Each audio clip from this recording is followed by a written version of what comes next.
Greetings, everyone, and welcome to a very schizophrenic episode of Monster Party. Monster Party!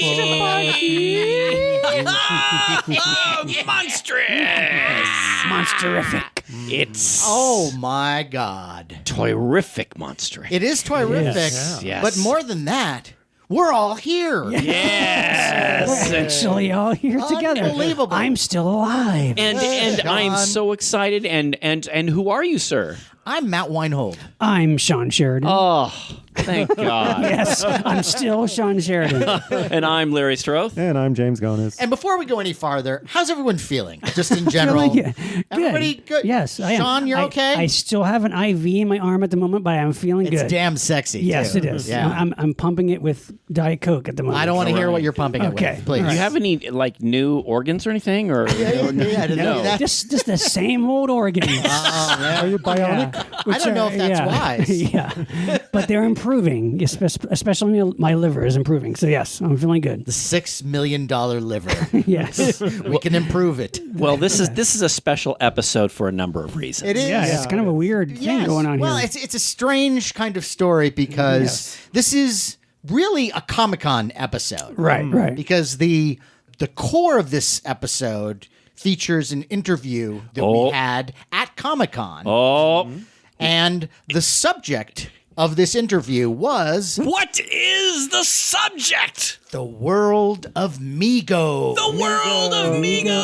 Action figures, MEGO toys. Toys, all the wonderful things that MEGO gave us. MEGO, it was created ages ago, back in the 50s, 60s, 50s? 70s, early 70s. Well, that's I mean, not prime. earlier it was like a mail order company Yeah, in it was. the 60s. It started. Yeah, the MEGO toys started in the 50s. Action figures started in the 70s. But they made some great toys. Yeah, they're groundbreaking, really. that we grew up with. Yeah, I mean, everybody from our age group played with MEGO toys. You couldn't get around them. Yeah. And they were the coolest toys back in the day. Oh my God, they were so perfect. They Which were figures awesome. did you have, James?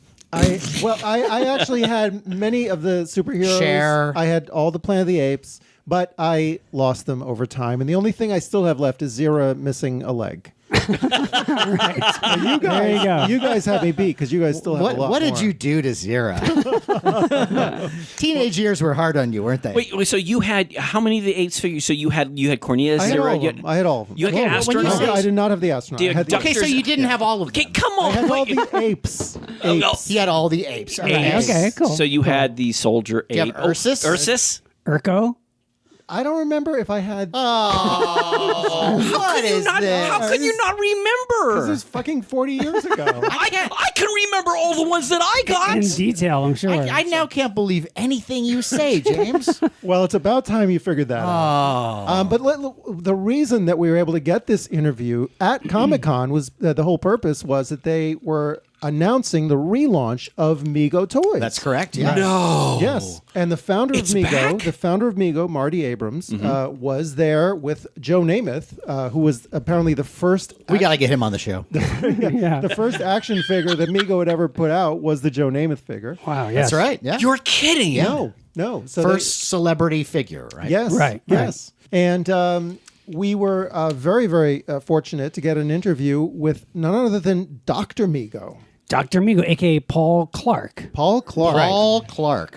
A lovely, lovely man. Yes. Really. Awesome. He knows, awesome guy. he knows everything and everything about MEGO toys. And he's repaired many of my MEGO figures. Yes. Yes. And he's kind of working with Marty now, kind of with bringing back the company, right? I mean, he's kind of... in a very integral way, Yeah, too. And, yeah. and he shared a lot of that with us on the interview. Right. And just so you guys know, this is we're kind of introducing this because this was like literally at Comic-Con. I had just gotten out of the hospital, Yes. and the day before going to Comic-Con. So this is on... It was like the night before we kind of met with you at your room. Right. And then on Saturday night... shell of your former self. Yes, I had to stay in the hotel room, but it was Yeah, great and it was because it was a party. Yes. But it was a party every night. It was great. I'm glad I went. And we got Dr. MEGO for the interview. Larry was unable to go to the convention. So it was the three of us, me just out of the hospital. Larry wasn't there. So we're doing this kind of like little beginning to kind of like set the stage for So this. James and I are doing all the heavy lifting. Yeah, pretty much. So that's how it usually is, Yeah. you know. Right. And I want to thank you too, sincerely. You're welcome. You know, Yes, thank you for absolutely. doing this. No, of course. No, it was great. It was a good time, and it was interesting to see you, Sean, because like the night before, you still looked kind of fragile, but I could tell you Yeah, were I coming lost back. some weight. Yeah. But like the next day, like the minute we started the interview, especially, you were like, bam, you were like right I there. think psychologically and physically, it helped me just be back in the saddle doing the podcast. Yeah. Really, really did. Yeah, it was great. We were glad to have you. But of course, what episode about Mego would be the same without Larry Strode? That's right. all right, come true. on. And so Larry probably has us beat as far as the Mego collections too. Oh, without a doubt. Hands down. Even from whatever we had as kids to what we still have and No way. rebought today. Like Larry has got man. everything. he set up his original Mego Enterprise playset. Oh, and yes. he's got all the original figures. All of them. All of them. All of them. And when we say Even- all of them, we mean Yes, all of them. and I can go through if you want. You know, even the Telosian, which Sean, you have didn't Zira? even seen. yeah, Zira first from of that all, Star Trek episode. Zira is not from Star Trek. Oh, okay. it's, But I have some Apes figures. You know what? I don't think that's I'm true. going to show my friend James something incredibly rare. Ooh. Okay. Okay. All right. Here? Yes. One of the Respect. No. Just for you know. I know this makes for great radio. One of the rarest figures from Mego from 1975-76 Star Trek line was one of the aliens, the Romulan. That's right. Yeah. And the funny thing about this particular figure is I remember when they came out at Gold Circle, and they were $1.99. I got one here, one there, and slowly but surely I tried to get the whole collection. The last one I got, believe it or not, was the Romulan. And part of me was like, well, you know, the head doesn't look that great. It's a neat kind of outfit, but he's got this helmet on. It's probably blocking it, whatever. And I wasn't exactly excited about it. But Really? then I got I love him. that figure. I got him. And then I decided to take the helmet off. And you take the helmet off. Careful. I know, you got to squeeze his head a little bit here. Yeah.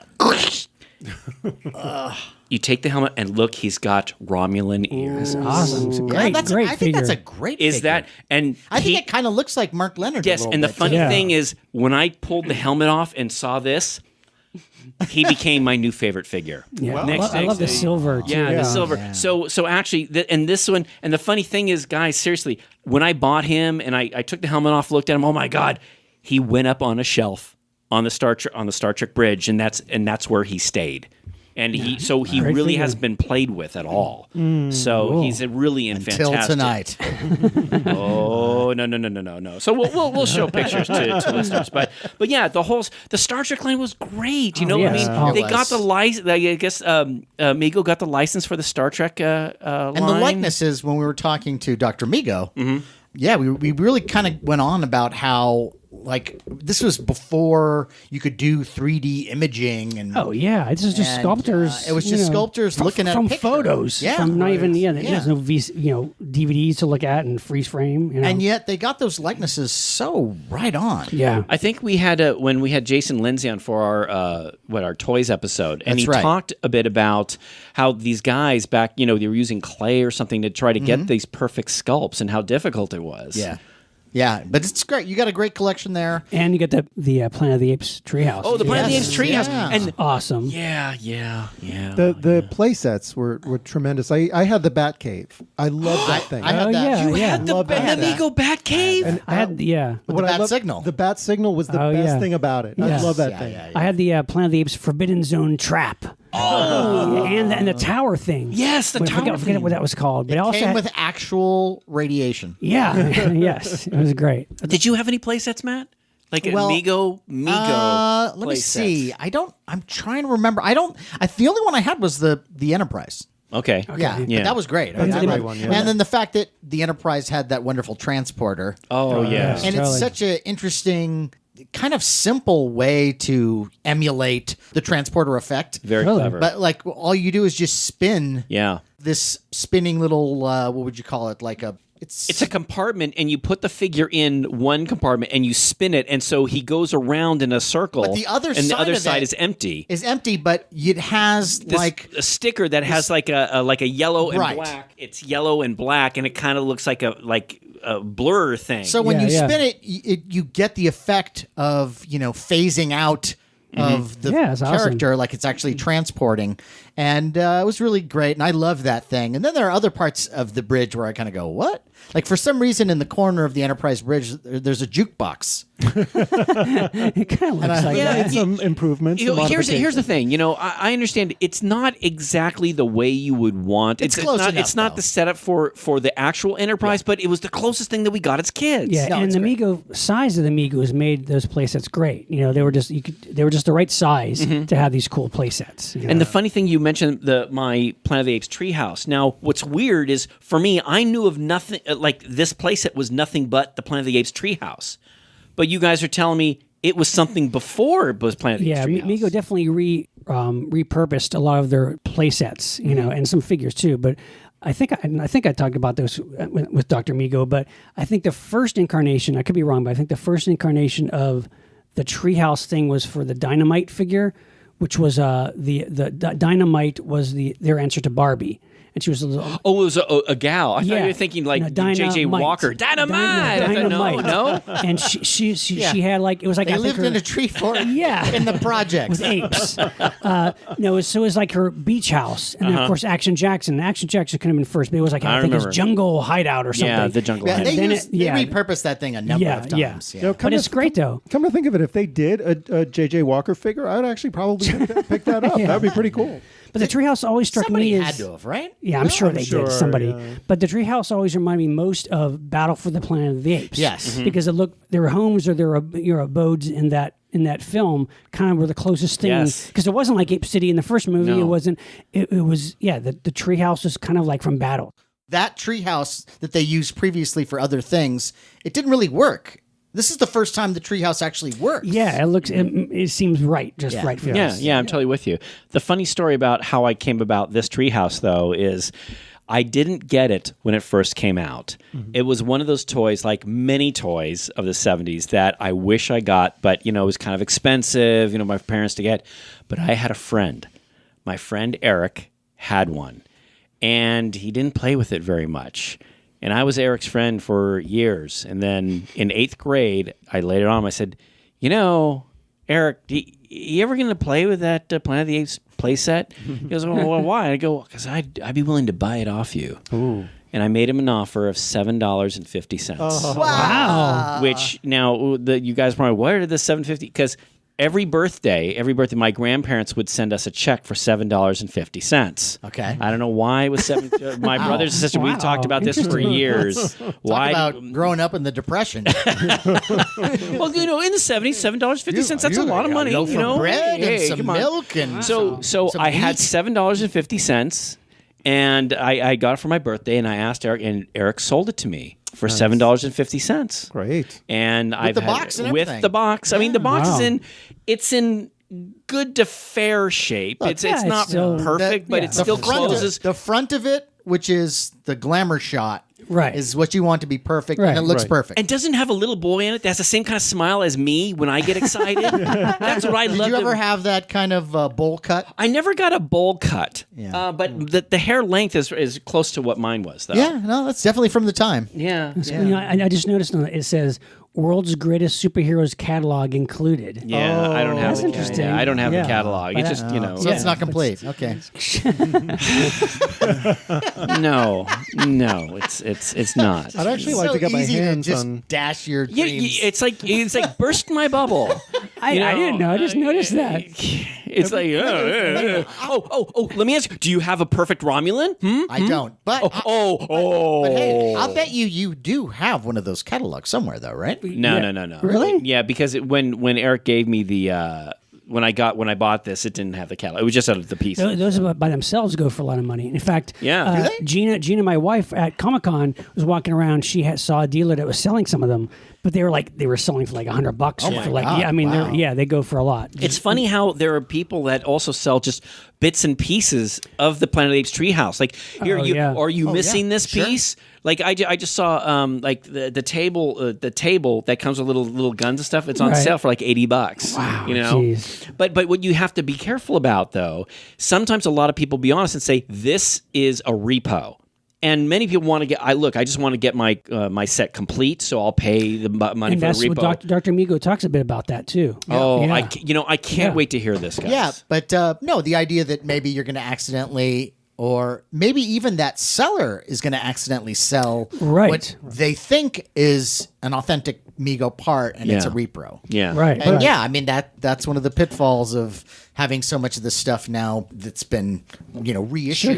Obviously, you want to try to keep it as original as possible. But look, a repo here or there, I don't think it's bad. I don't care. But No, it's like if it's done if well. you ever try to sell it, I would say be honest. Sometimes you can Sure, tell the yeah. color of the plastic or the texture of it may seem a little different from other Right. parts and pieces. Well, Dr. Mego says he actually puts. Oh my God, he puts so much time and effort to get everything. He experiments to get the right cloth right and everything. Oh, and to it's- make sure that when someone's buying a Dr. Mego piece, they know it's a right, repro. right. He puts a little mark on it. Yep. Which So is, that's good. It's cool. Yeah. But yeah, I mean, for me, ultimately, it's just about displayability and to have all the Yeah. parts. If they're original, that's great. But if they're not, that doesn't mean that much to me. So, Larry, since you were not there for the Dr. Mego interview, I'd like to know some of your most cherished Mego moments in your life. Well, I'm just going to go with a few. I wrote down a couple things. One of the sets of MEGO toys that I really loved, and again, I was a strange kid in the sense that I would. Okay, yeah, you guys all know. When I would get these figures, it wasn't like I would take them outside and play with them in the mud and dirt, or Right. set them on fire like Sean would do. Yes. What I love doing is when I take them out of the package, putting them up on my shelf and just having them in different positions Right. and stuff and presenting it. And Right. it's like, look, here they are, all set up and stuff.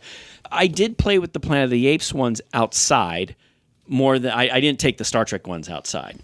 But probably one of the fondest memories I have of MEGO toys had to be on my 14th birthday. I know this really well. 14. Wow. Yep. I happened to be turning 14 on a Saturday. It was 1979. Is this the part where we're supposed to speed up the audio? I thought you weren't going to have that. I thought you were going to get rid of that. And my birthday was on a Saturday, and I was so excited because Creature Features, the TV show, was on Saturday night. Right? Right. So I'm having my birthday on a Saturday. Creature Features is going to be Perfect on that Saturday. night. Perfect. Hopefully they're going to have a good movie. They did. The movie was When Worlds Collide, which I had never seen before. Now, granted, it's not War of the Worlds, but I still love When Worlds it's a Collide. great movie. Beautiful, Yeah, classic 1950s color George film Powell. with Richard George Yeah. Powell, and I was so excited. For my birthday, I got these gifts, opened up a couple of the gifts. One of them was the 12-inch Star Trek The Motion Picture Mr. Spock. Oh. All right. The second nice. one was the 12-inch figure of Star Trek: The Motion Picture Klingon. So I love had that these. one. I had these two. I was so excited of all the things that I got. These were the two things that I loved. These were, oh my God, Mr. Spock and a Klingon. And I set them up in front of the TV set, and they watched When Worlds Collide with me. Nice. So, and I'll never forget that. How as did long as they I- like the movie? They loved it. They loved Did it. it cling on like it's?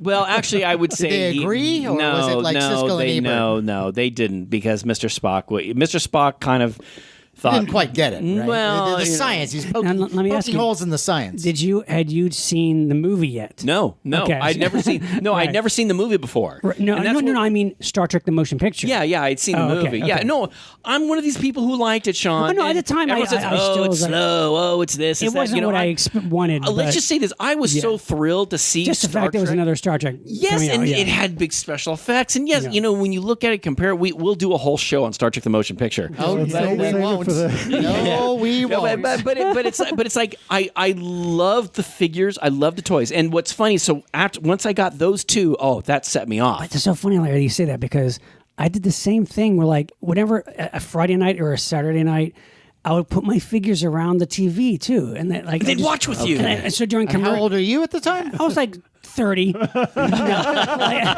but I would like That makes sense. During the commercials, like play with them, reposition them. Oh my God, I did the same I would thing. have them around me while I was watching a horror 14 movie, years old. or Kolchak or 14. something. Now let me just.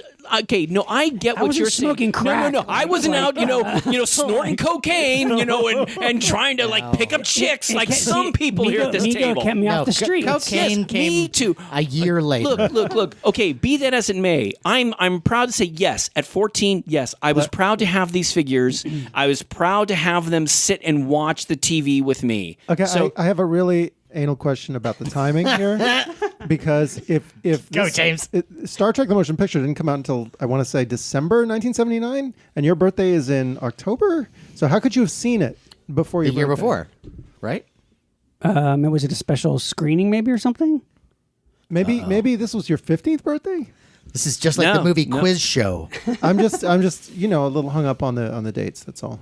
Answer the question, sir. So you had seen it. You're positive you had seen the movie before you got the action figures. Uh-oh. He's stumped. Because it was, correct me if I'm wrong, but that was a big Christmas I release. think Was 79. was it 79 or was it 80? 79. It was 79. 79. Okay. No, you're right.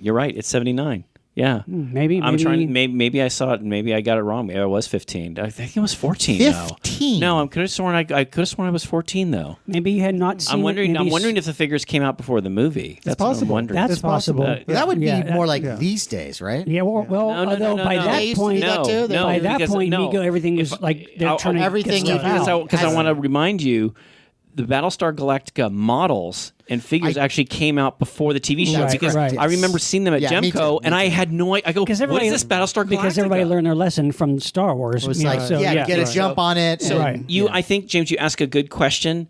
Looking back at it, perhaps I hadn't seen I'd seen previews for it. I was excited about it. Right, And the toys that come out, commercials. I got them out. I want you to be my lawyer. You and Josh should start a firm. Oh, cool. But that's interesting. But That was good. But that's that was like the world, like in front of the TV, watching our horror sci-fi stuff and playing with our toys and eating our monster cereal. Yeah. Okay. So And how old? I don't know how. Okay, let me just ask you this: did you ever do that, James? Did you ever set your toys up to watch the Let me TV guess. with you? I don't remember setting them up to watch the TV. One thing I remember is putting Thank them, you, James. giving them little vehicles. Like I had roller skates, and I would put one on a roller skate like it was his car. Yeah. Okay. That's All was right. fun. That's cool. That makes sense. Isn't it funny? That's adult. No, it's funny too because it's like your parents would spend the $1.99 or $1.59, whatever it was, to get you the figure, and then there's this vehicle. My and the parents spend $1.99. Okay, well that's what I'm getting to. So a vehicle, let's say it's $4.95, $6.95, $7.95, whatever. Your parents, if you have a lot of kids, like in my family, no, we're not going to spend the money for the vehicle. So you would go around your house to try to find things for your Sure, you characters. customize. Right. You know what, though?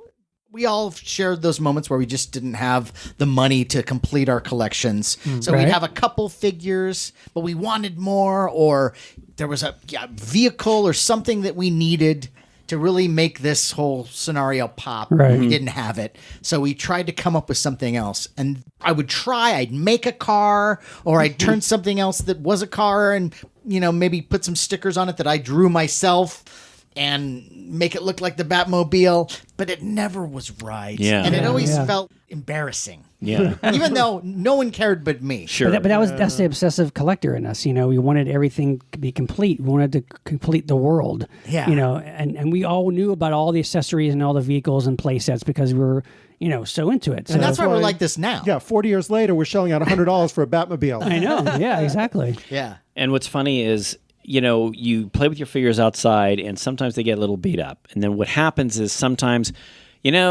this little guy's been through a lot. Let's put him through a lot of, pain and suffering, like my good friend Sean here. But that's what it was. It was like after certain ones were played with a lot, Yeah. it was like they lost their charm from me. you went it to wasn't the- like I bought a figure and I'm going to I set on know. fire. You're kind of putting it them was- out of their misery. Yeah, it was like you're right. They get dirty. They get a little. The shell things get missing. A Yeah. lid gets loose, and you're So I'm- like ready to put out the pasture, but you want to do it in a dramatic way. So it's funny. I've been chastising Sean for years about how I always thought, oh, Sean gets something and he lights it on fire. Well, I was going back through my memory and I was going back through some of the figures I had, and then I recalled, wait a minute.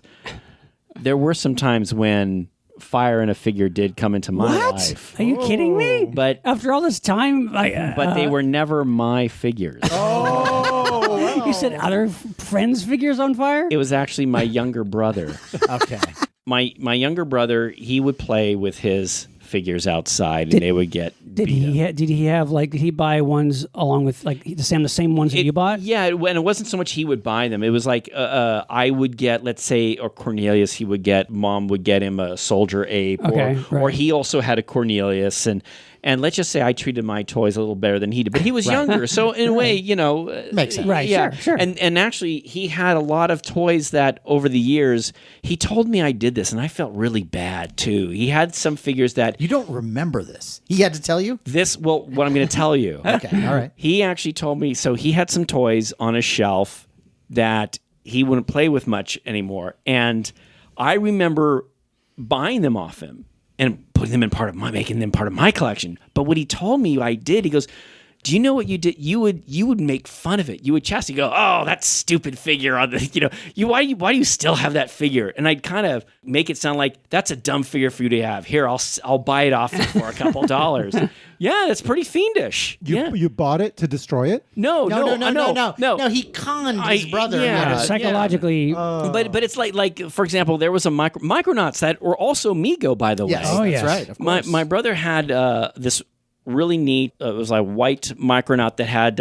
It wasn't Baron Karza, which was the dark one. It was Right. the white one. I forget Right. his. It was like Imperial Commander or something. Yeah, like yeah. that. And his arms and legs and head came off with magnets. magnets, yeah. And it was really neat. So I got Baron Karza and his horse. My brother got this other character and the horse, and he played with them, and they were. I think he lost the box. Mine is still perfect with the box, but he told me that I would make fun of it. I went, oh, he looks like an ice cream man or something like that, and so he started to feel bad that he had it, and so I said, here, I'll give you, $4 for that. And so he sold it to me. And so I bought a lot of his collection off him. But you don't remember doing this? I don't remember being like that, but he said I did. He goes, don't you remember making me feel bad about this? And I'm all, no, I don't remember Man, that, but the emotional... detachment? Well, no, the emotional landmines that were everywhere in your childhood. It's almost like a Tennessee Williams play. Yeah, It's it explains so a lot, rich doesn't with it? drama. But what would happen is sometimes, it's like some of his Planet of the Apes figures were in beat up shape. And what we did is we climbed up on the roof and we had these big pine trees alongside of our house. And, the pine trees, they drop their needles and they're very dry. And what we did is we climbed up to the top of the roof, stuffed them with pine needles, and set them on fire. Oh my God. Threw them off the fire, sometimes into a pool, sometimes just into the dirt. Yeah. See, that's the one up on me. I never thought about pine needles. That's Were a you great trying idea. to make your own Human Torch figure before they put it out? I realize I haven't told you guys that story. That's amazing. Yeah. You're hiding this dark side. I feel I like guess, you're a brother now. Hey, this will... But let me just say, I didn't light my figures on fire. Oh yeah, I couldn't do that. Right. Well, I didn't, if it belonged to somebody else. My sister didn't like collect me. She had Barbies and Ken, so she didn't have any figures that I wanted to play with. But but yeah, again, it was the kind of thing where I had a lot of Mego figures. I was always amassing new ones. Of course, when a new one comes out, the charm of that new one, and the older one, you forget about or you customize, put a different, and it's not the same. So eventually. You just want kind of like the way you were with women. yeah, exactly. But at least when I would set them on fire, I would film them and do something creative with them, and make a little Super 8 movie. Did you film any of them? Yeah, I have Super 8 films where like I set the Soldier Ape on fire. Do you watch them now and just laugh? Yeah. You know what, Yes. Sean? I'd love to see this because part of me felt like we had a camera too, but I didn't want to film them because then there would be evidence. Because I got in trouble once for maybe that's what it is. I got in trouble once. We pay good money for these toys. How dare you destroy them? Well, yeah, and lighting matches. Most kids, right, come on, right, most yeah, kids, fire. fire bag. Yeah, fire the is bad. forest behind your house and got caught on fire. Yeah. No, but That did actually happen to me, though. Oh my God. Really? Yeah. with Mego figures. No, I was with my punk friends in the schoolyard below our house, and my friend had made a bunch of Molotov cocktails. Oh my God. And so I am the guy with the least amount of athletic ability. So everyone's throwing them into the yard, and so it's just concrete. So they're splashing and exploding, and it looks cool.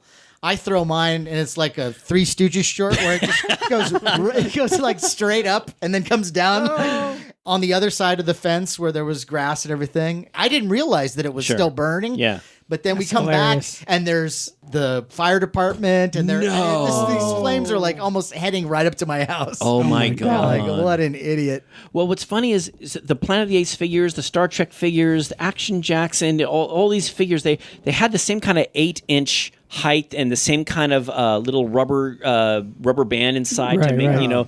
But then when in 75, 76, they came out with the Micronauts, which is Mego had purchased the rights or got the rights for these. They're really these smaller plastic figures, which some of them were made out of die-cast metal. Which, or some like partly metal, partly plastic. and I went nuts for yeah, the they were Micronauts. so cool. There was nothing. There's nothing like that. You know, when I saw those. I mean, No. Just the translucent plastic yeah. made it really feel alien. And I know I mentioned this story to you guys. Like one of the first toy that I got from the Micronauts was Space Glider, and he was green. And I remember I had a little. I got a check I did a little play, and the lady who directed me liked me and gave me a check. Oh, here, Here's $7.50. Yeah, exactly. And I gave you a check. Yeah, as a gift. It was like a gift, like Because you did a play? I was the star in it, you know, and that was my reward, kind of a thing. What was the play? It was the King and I.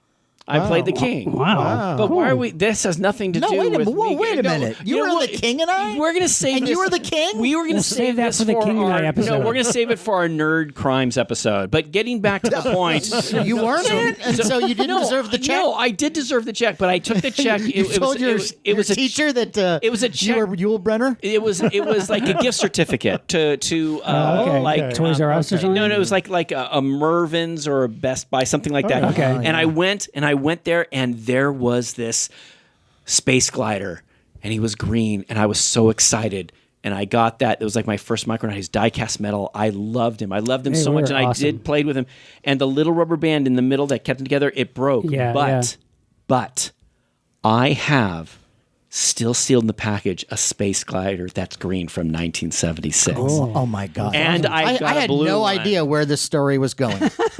No, but it's one of the first things that I remember having, you know, as a young kid, Sure. and so those things are like priceless to me. But Micronauts was a whole other line. Yeah, Oh, yeah. Such a great toy. Well, it's interesting when talking with Dr. Mego. I mean, they really were savvy about like the licenses that they got. You know, at the time, this is pre-Star Wars. You know, but like, and Micronauts being an original toy line, but all the different apes and Trek, and they were just going to town. They could do no wrong for a while there. What's some of the more unusual Mego toys, Larry, that you have or that you were interested in?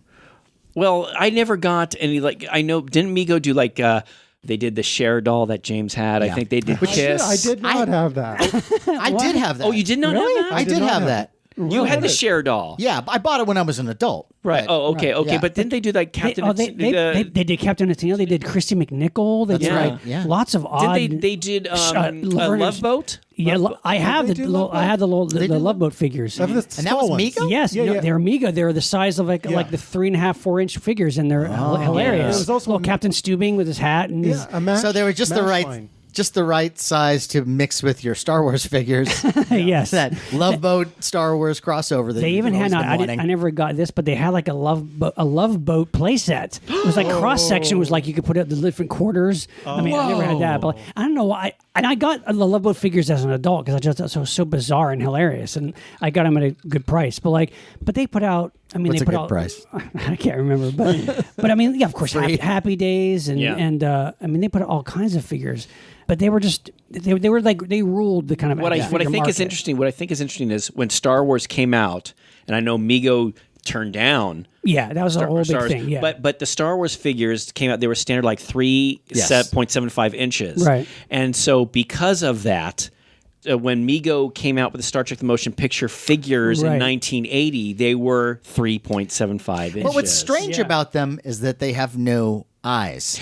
It's now what's Matt brings up a really interesting thing. When you look close, which the figures that I have and I brought of the main characters, Matt is absolutely right. It's like they put paint on the hair and let's say an emblem, but there's no little dot or something for the eyes, whereas the Star Wars figures do. Yeah. And it makes them look creepy, doesn't it, a little I'll bit? even go a step further. Like even some of the aliens have the white of the eye and a pupil. Whereas I'm wondering if it was a cost thing, Matt. But I know what you're saying, that their face is like a total fleshy blank. Didn't the Battlestar Galactica toys also have the same kind of? It was the same type of thing. They were the same height, but for some reason they didn't put paint in the eyes. Yeah.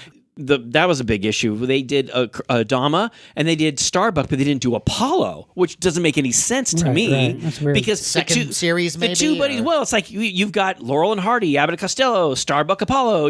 I mean, you would expect to have not Adama, the old guy, but he was the commander. Yeah, and there were 2 series of figures for Battlestar Galactica, right? But still, no Apollo. no Apollo. That's right. They did a series of aliens. That's right. Let's do the Right. aliens, but we're not going to do one of the main hero characters. Remember, they thought, hey, Starbuck, hey, he's more exciting. He's like Han Solo. We don't want the boring Apollo. That's weird, though. I wanted Apollo. course you I thought to myself, I'm more like Apollo than that.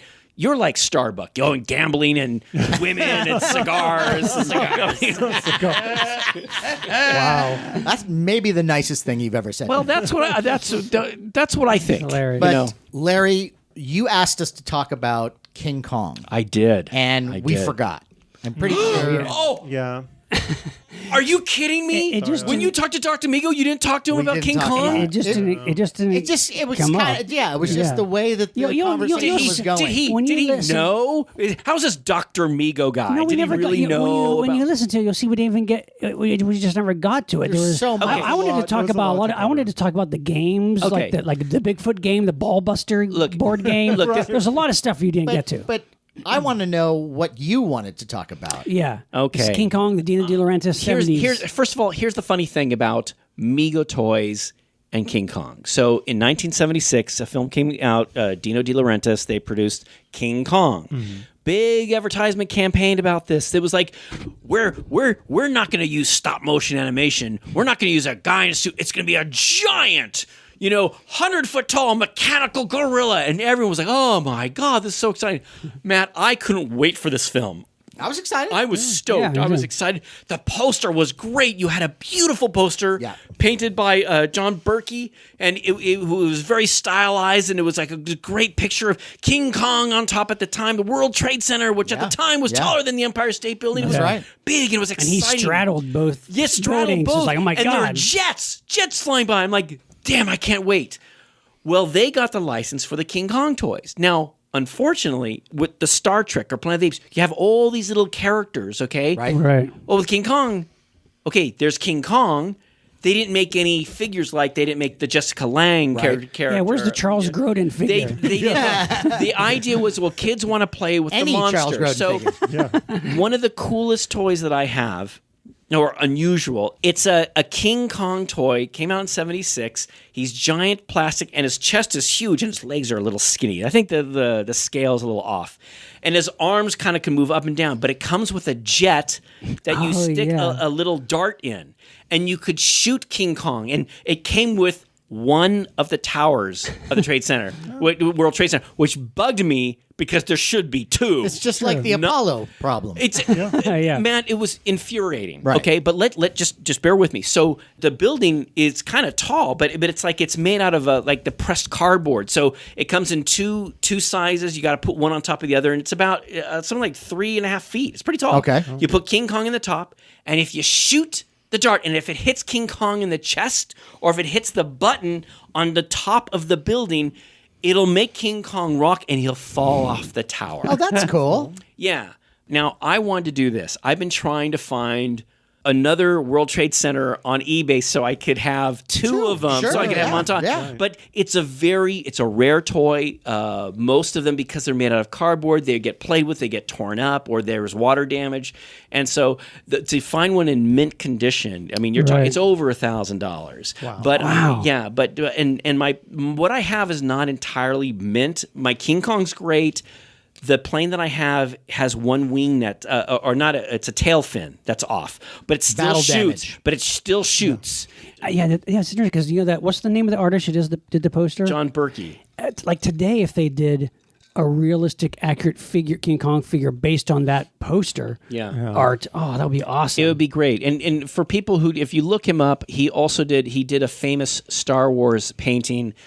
He actually did one of the ones that wasn't used as a movie poster, but it was like a trial one. Right. But if you got the album, the Star Wars album, the album came with a beautiful poster of the Death Star. Yeah. Berkey did that. That's right. I remember So that. it has a certain kind of frenetic style. It's really really that's cool. cool. But so that's like a special King Kong toy. That is probably one of the more rare and strange kind of Mego figures. It is. And the thing that bugged me, and we'll save a lot of this for our King Kong episode eventually, but that King Kong in 76, you had no dinosaurs. It's just King Kong, and there's a giant snake. Cheap rubber snake. And, you know, it's a bummer. But you know, when we were growing up in 76, a King Kong movie, here's a big monster film. I was excited. I saw that film 10 times because it was like Really? the In new theater? big monster Right. movie. Wow. So They didn't even make the snake, did they? no, No. they didn't make the snake.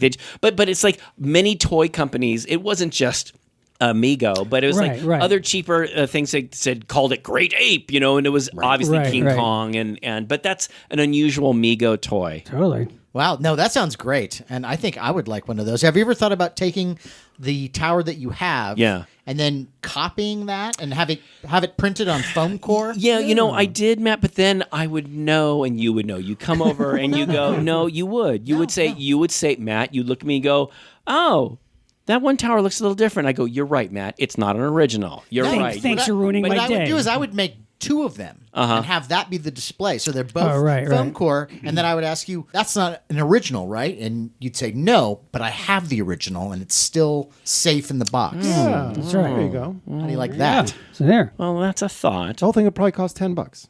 But you know the stupid And then thing you could is, knock it down and not have to worry about yeah, it. well, that is true. That is true. I'll have to think about that. Food for thought. I offer a lot of really challenging questions in this podcast. I will say this. Look, am I let down, a bit disappointed that you didn't ask about King Kong? Yes, but you know what? I know that you guys probably asked a lot of other. We did. great You're really going to like. I'm telling you, we get super deep into Mego territory. I mean, Dr. Mego's it's great. and you were there in spirit. Well, Yes, thank you. yes. Well, I can't wait to hear this. All right. Well, why don't we listen to it right now? What a great idea. Greetings, everyone.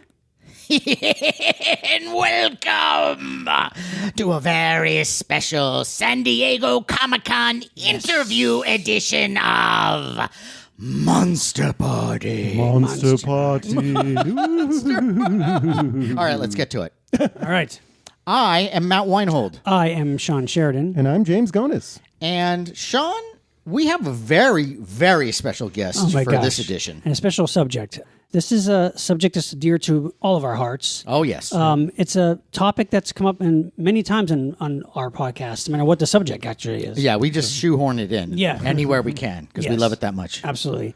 We're talking about the world of Mego action figures. Mego. Yes. Come on, you know Mego. Yes. We love Mego. A perfect action figure. Not to be confused with Miko. No. Yes. Which is also cool in its own way. That was I guess. cool, too, yeah. Yeah. And then we have the perfect guest for this Absolutely. special San Diego edition. This guy has been actually involved in Mego Toys for 20 years.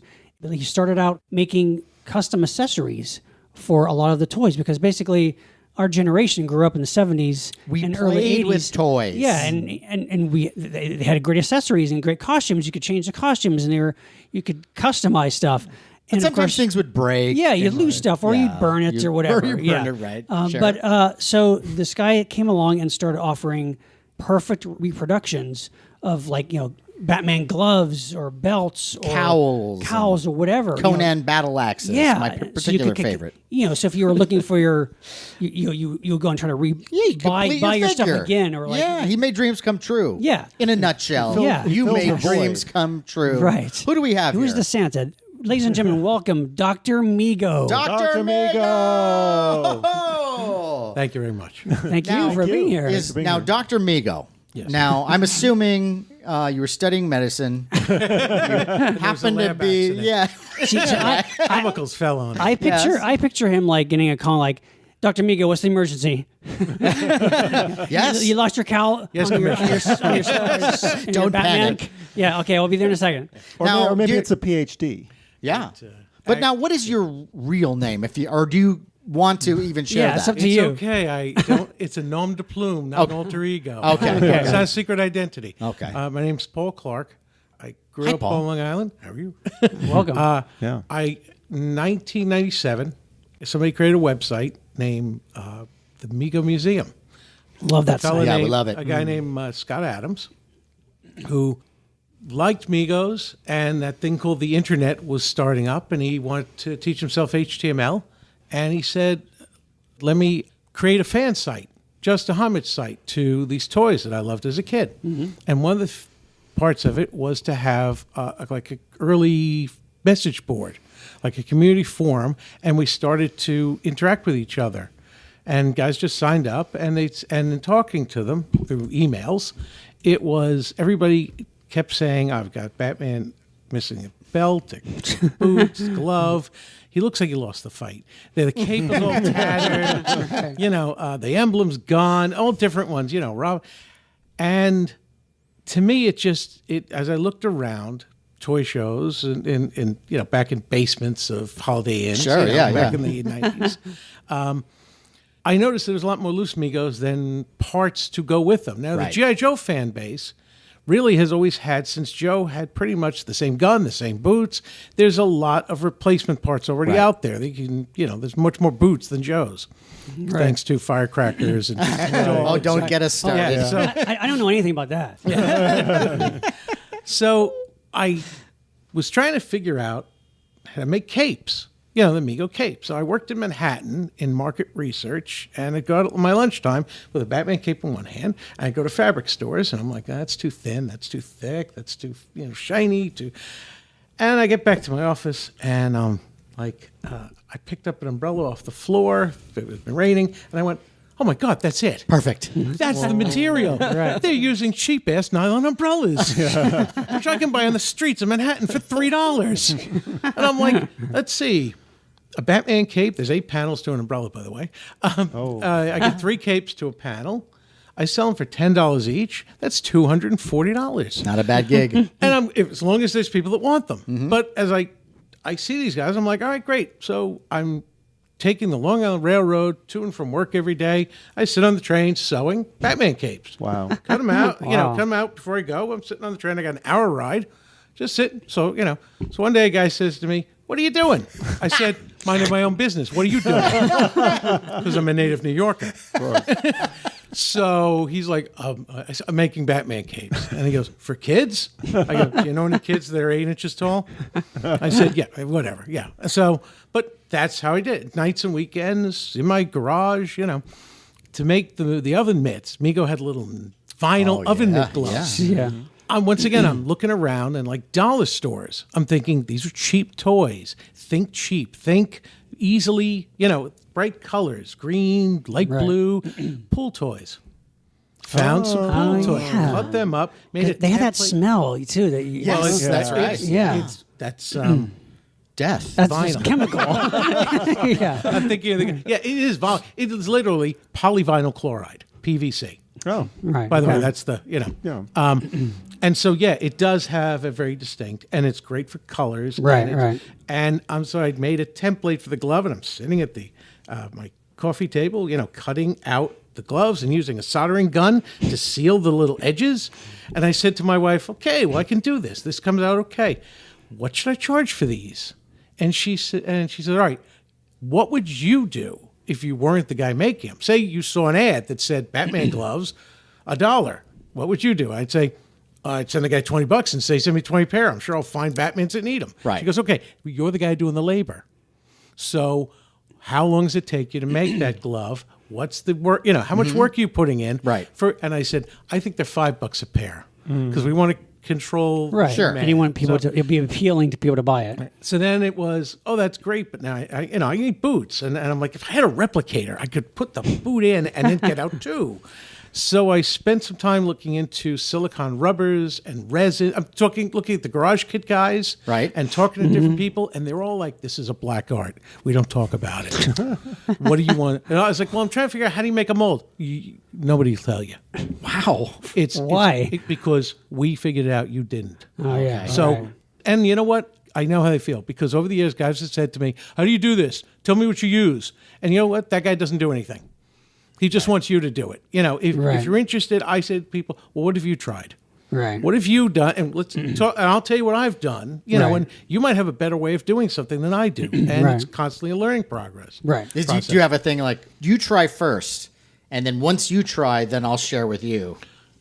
In talking to them, you can usually tell the ones who are talkers from doers. Right. Okay. The ones who actually have the initiative. Yeah, the world breaks down to the talker, the bullshitters, and the doers. Right. You know, there are some guys who will go out and try and fail and try again.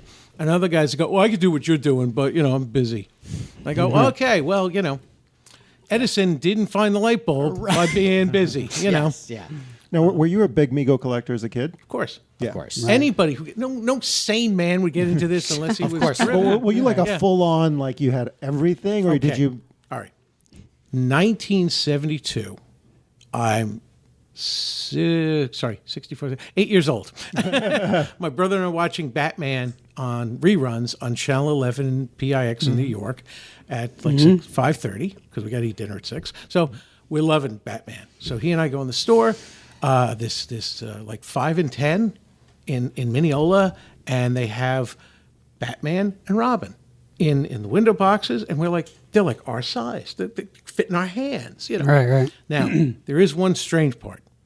A couple days earlier, I had seen a kid in the neighborhood with a Batman, a kid-sized Batman, and I was fascinated. It had like a gold emblem. Okay. I think I know this. Yeah. And I'm like, wow, a kid-sized Batman, a Batman that a kid could hold. And then we go into big deal. I'm like, they have these here. And, you know, looking at and I see Superman. My brother's like, all right, what do you want? You know, my brother's like, oh, I want Robin, you know. And I'm like, Batman, Superman, Batman, Superman. Well, Jeff's getting Robin, so I should get Batman, but Superman's so cool. He's the man. And that day glow yellow box is just so awesome. Yeah. That's the part And that I'm like- sucks about being a And kid. Batman, not having you money. have Yeah. to choose. Oh my God, yeah. You know, lighten up, Mom. They're $3.69. You know, This is important. I've often said if we had a time machine, we wouldn't go back and save JFK. We'd go back and Yeah. buy Get on the Legos. Migos. That's true. Yeah. Let me just tell you this: time cops have cold hands.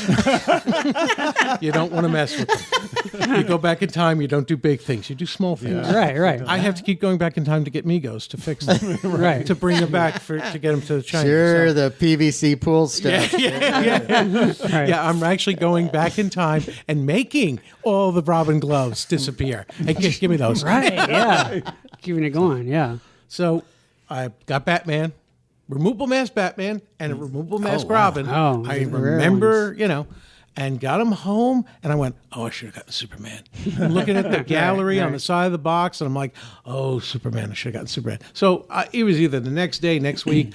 I'm sure for my poor mother, it was probably like the next day. Yeah, she yeah. went back and got me Superman. That's And I'm how. like, That's how. When you see these That's what enticing makes a things, collector. Yeah. And like we had I grew up in Pennsylvania, and there's this department store called Hill's Department Store, and I could walk there, and you know they had various things. But when I first saw the Migos, and when the superheroes first came out, because to be honest, like I love superheroes. I read the comics, but I never had any superhero toys. It just didn't like appeal to me. They were always kind of crappy. Yeah, when I saw the Migos, it was like, oh my gosh, and I would just go back and all the time, and What was your first figure? I think it was Spider-Man. So you were Spider-Man. You're Batman. I was Spider-Man. No, I was Batman. Batman. Okay. Yeah, Wow. but yeah, it was just there's something because- so enticing about them. You also had the Spider-Man 67 cartoon in syndication. Right, right. So you're watching Spider-Man. When I love Marty, Marty Abrams. He's like, so we did I'm doing Batman because everybody loves Batman. He goes, and I said to my kid, what do you think? And he says, my son Ken says, where's Spider-Man? And he goes, I don't know, who's Spider-Man? I come back the next day and say, can you get me Spider-Man? Yeah, I can get you Spider-Man. You know, and so we added it. I believe the story, but I guarantee you his son Ken was watching the 67 cartoon. Right. And toy guys who are smart go to their kids and say, "What are you into? Absolutely. What do you and your friends like?" Right. You know, it's a business that very much is based on what's coming up. Right, and there was a time too. Like, I mean, the GI Joes. Because I had the Adventure Team GI Joes. They were great. The Color from Aliens. They had Major Matt Mason, and they're all great. But there was just something about the Megos that was kind of like, Well, they had clothes. fell first of right all. in the right spot of like that sweet spot for a kid. Yeah. They actually were really well done, on point. You know, 3D representations. Yeah, of what a superhero. good was. sculpts for the time. It was a fabric clothing. It was a nylon cape, and it had plastic boots, and it had the sculpts looked just like Yep. the comic. Yeah. The emblem was good. It wasn't the wacky wobbler. Right. It Right. wasn't the Right. model kit that made me so sad it didn't move. Right. I was Right. like, put it together and said, "Now, how do you make it move?" Right. And then it was always, then And- you had and to it's paint blue. it. And Yeah. so it was yeah, like, yeah. It's not the same. So, but before that, you had Captain Action, which was that Batman Right. that Right. I saw Sure. somebody have, Yeah. Right. which I didn't know till years later. But And even that one's not quite right. yes, because he Right. didn't have gloves. Right. Right. Yeah. Which, oh, you know. yeah. And then even the little, the Batman shorts Well, yeah, had like a leopard or no, it had black lines. lines. That's right. Because when you get the art from the companies, they go, "Is this blue or black?" Because they right. really Oh, can't right. tell looking at it. You know, Right, like, yeah. and they go through this. When Mego did Batman, they gave him black shorts because they're looking at the artwork. DC sent him and went, "They look black." Yeah. Well, and that's supposed to be black, really, when you think about it. That Mm-hmm. blue mixed with the black was supposed to be like moonlight hitting it and In that- shadow. Right. Yeah, yeah. Right. So Mego, and the fact that you could take off the cowl, that's and so there's unique. Bruce Wayne, and you could take. First thing I did when I got them home, it's a little strange, but I took off all their uniforms and put them in the shower in the window box. You know, the window box was like a shower, and I'm like, okay. And you're 8, and you're dressing yourself now, and you're into, Sure. and you're like, and Batman's this whole thing. It's like, well, he's got to put the bodysuit on, then he's got to put the belt and the gloves and the Right. boots and the cape and the helmet, and it's this whole kind of ritual, Right. and then the living room, every living room is the greatest play set. Oh, Yes. yeah. Absolutely. Backyard. And if you have crown molding, it's even cooler. Right. The coffee table. Yeah. Coffee table and the couch is a cave. The coffee Right. table is a skyscraper. Right, right. You go anywhere. you But know? unfortunately, outside, which, and especially when you look at the old Mego commercials, and there was always like a hill or something, Right. And you bring your Mego figures out there, and that's your Mego figure eventually going to die. Yes. Right. The funny thing was, Marty lives on Long Island. He's a New Yorker, and so he would go out to the beach on an early Yeah. morning or off season, and you take some kids out there, some neighborhood kids, or and you have them play, and that's your commercials, and it's Yeah. Did Marty have anything to do creatively with the commercial campaigns? Because they were so ahead of their time. I don't know. Right. And I'm sure he'd say, "Yeah, of course I did." And he's awesome that way. But there was a guy named Johnny Stern who actually did the commercials, and I don't know how much input Mego had. I'm sure they were like, well, we want them to, don't talk down to the kids. Right. They were show like the telling little stuff and- stories. They're actually really cool. They And are. most of them had the same narrator. Yeah. Yes. Yeah. I wish I could find that guy's voice. Oh my And gosh. the kids, I was watching it recently, and the kids in almost all these commercials have Long Island accents. Absolutely. Which you don't Totally. see in most toy Get the commercials. tricorder. Yeah, get the tricorder. Yeah. And give me a sandwich while you're at it. The best is just, I want to be an Aussie Marine. Really? So tell me, boy from Babylon, why do you want to be an Aussie Marine? Classic. Say, oh, Marty, why were you making an Aussie Marine? He goes, because international. I gotta stop doing Marty's voice because one of these days I'm gonna get in trouble for it. Marty is De Niro. Oh yeah. Yeah, He totally. is, He's- he is De Niro in Goodfellas. He is the guy. He's very cool. But So the the Action Jackson was obviously Mego's answer to G.I. Joe. yes, But with that size, you could do more accessories. You could do more Right. convenient, the jungle house and all that. So you had, the G.I. Joes are great, but again, with Mego. It was a kind of more convenient scale. And that, Right. that scale, too, it's very interesting, the legacy of that scale, because that 8-inch scale is like now anything that's 8 inches is considered Mego style. Right. Yeah, yeah. Something And- we may have to watch out for now that Mego is back. I was going to say, yeah. Mego's right. back, baby. Yeah, Yeah. oh, yeah, Yeah. yeah. And we've seen some of the stuff at the on the floor of the convention, and it looks amazing. And, Thank you. It's like that's going why, back in time. That's why Marty's here at Comic-Con to actually announce the relaunch of Mego as a company, Yes. right? Yes. That's I've awesome. been working on this at his company for a year Wow. in secret. Wow. To say nothing to no one Until now. until Wednesday. Yeah, I thought it was Cool. going to explode. You know? Wow. We actually went to Mego Meet in on June 1st to say we're returning Mego. And it's like, we're bringing the company back. What are you going to make? Can't talk about that yet. Right, right. It's very frustrating, but Target wanted us to keep quiet about it until it was ready to launch. So now they're going to be in Target stores July 29th. Great. Exclusive? Wow. Exclusive to Target. Wow. Yes. Now, are these Okay. what particular lines are these going to be for? Yeah, what do you got? This is Star Trek, Right. Wonderful. Charlie's Angels, Cool. Nice. Cheers, Great. Wow. Sergeant Bilko? Brady Bunch, Happy Days, Charmed, Well, I can see that. I can that's see that. good. Bela Lugosi as Dracula, Saw that one. ago, yeah. Very nice. Facts of Life. I Dream Really? of Wow. That's the 2-pack. Yeah. So, That's Jimi Hendrix. So good. Oh, yeah. Wow. Yeah. I'm just trying to get the 8-inch. Right. Right, right. Action Jackson, the guy who started Right, it all. right. Cool. Migos 1971. And then we're doing 14-inch DC superheroes. Oh my gosh. Wonder Woman, Year One Batman, General Zod, Saw General Zod. and Harley Quinn. Wow. Nice. And then All right, keep it going. 2-packs. Two 2-packs. Star Trek Mirror Universe, Kirk and Spock. Nice. Nice. And I Dream of Jeannie and Tony Nelson. Nice. So the 2-packs are $30, 2 figures. That's the, great. The 8-inch are $15, $14.99. Excellent. That's And the totally reasonably 12-inch, priced. the 14-inch are $19.99. That's actually very Amazingly affordable. well Yes, priced. as Yeah. Target, is putting on an end cap in August, and this is really designed to get product out there Wow. and bring back Mego. But these are going to be released on a schedule, not all at once, right? Yeah, there's then a second wave hitting in October and a third wave in November.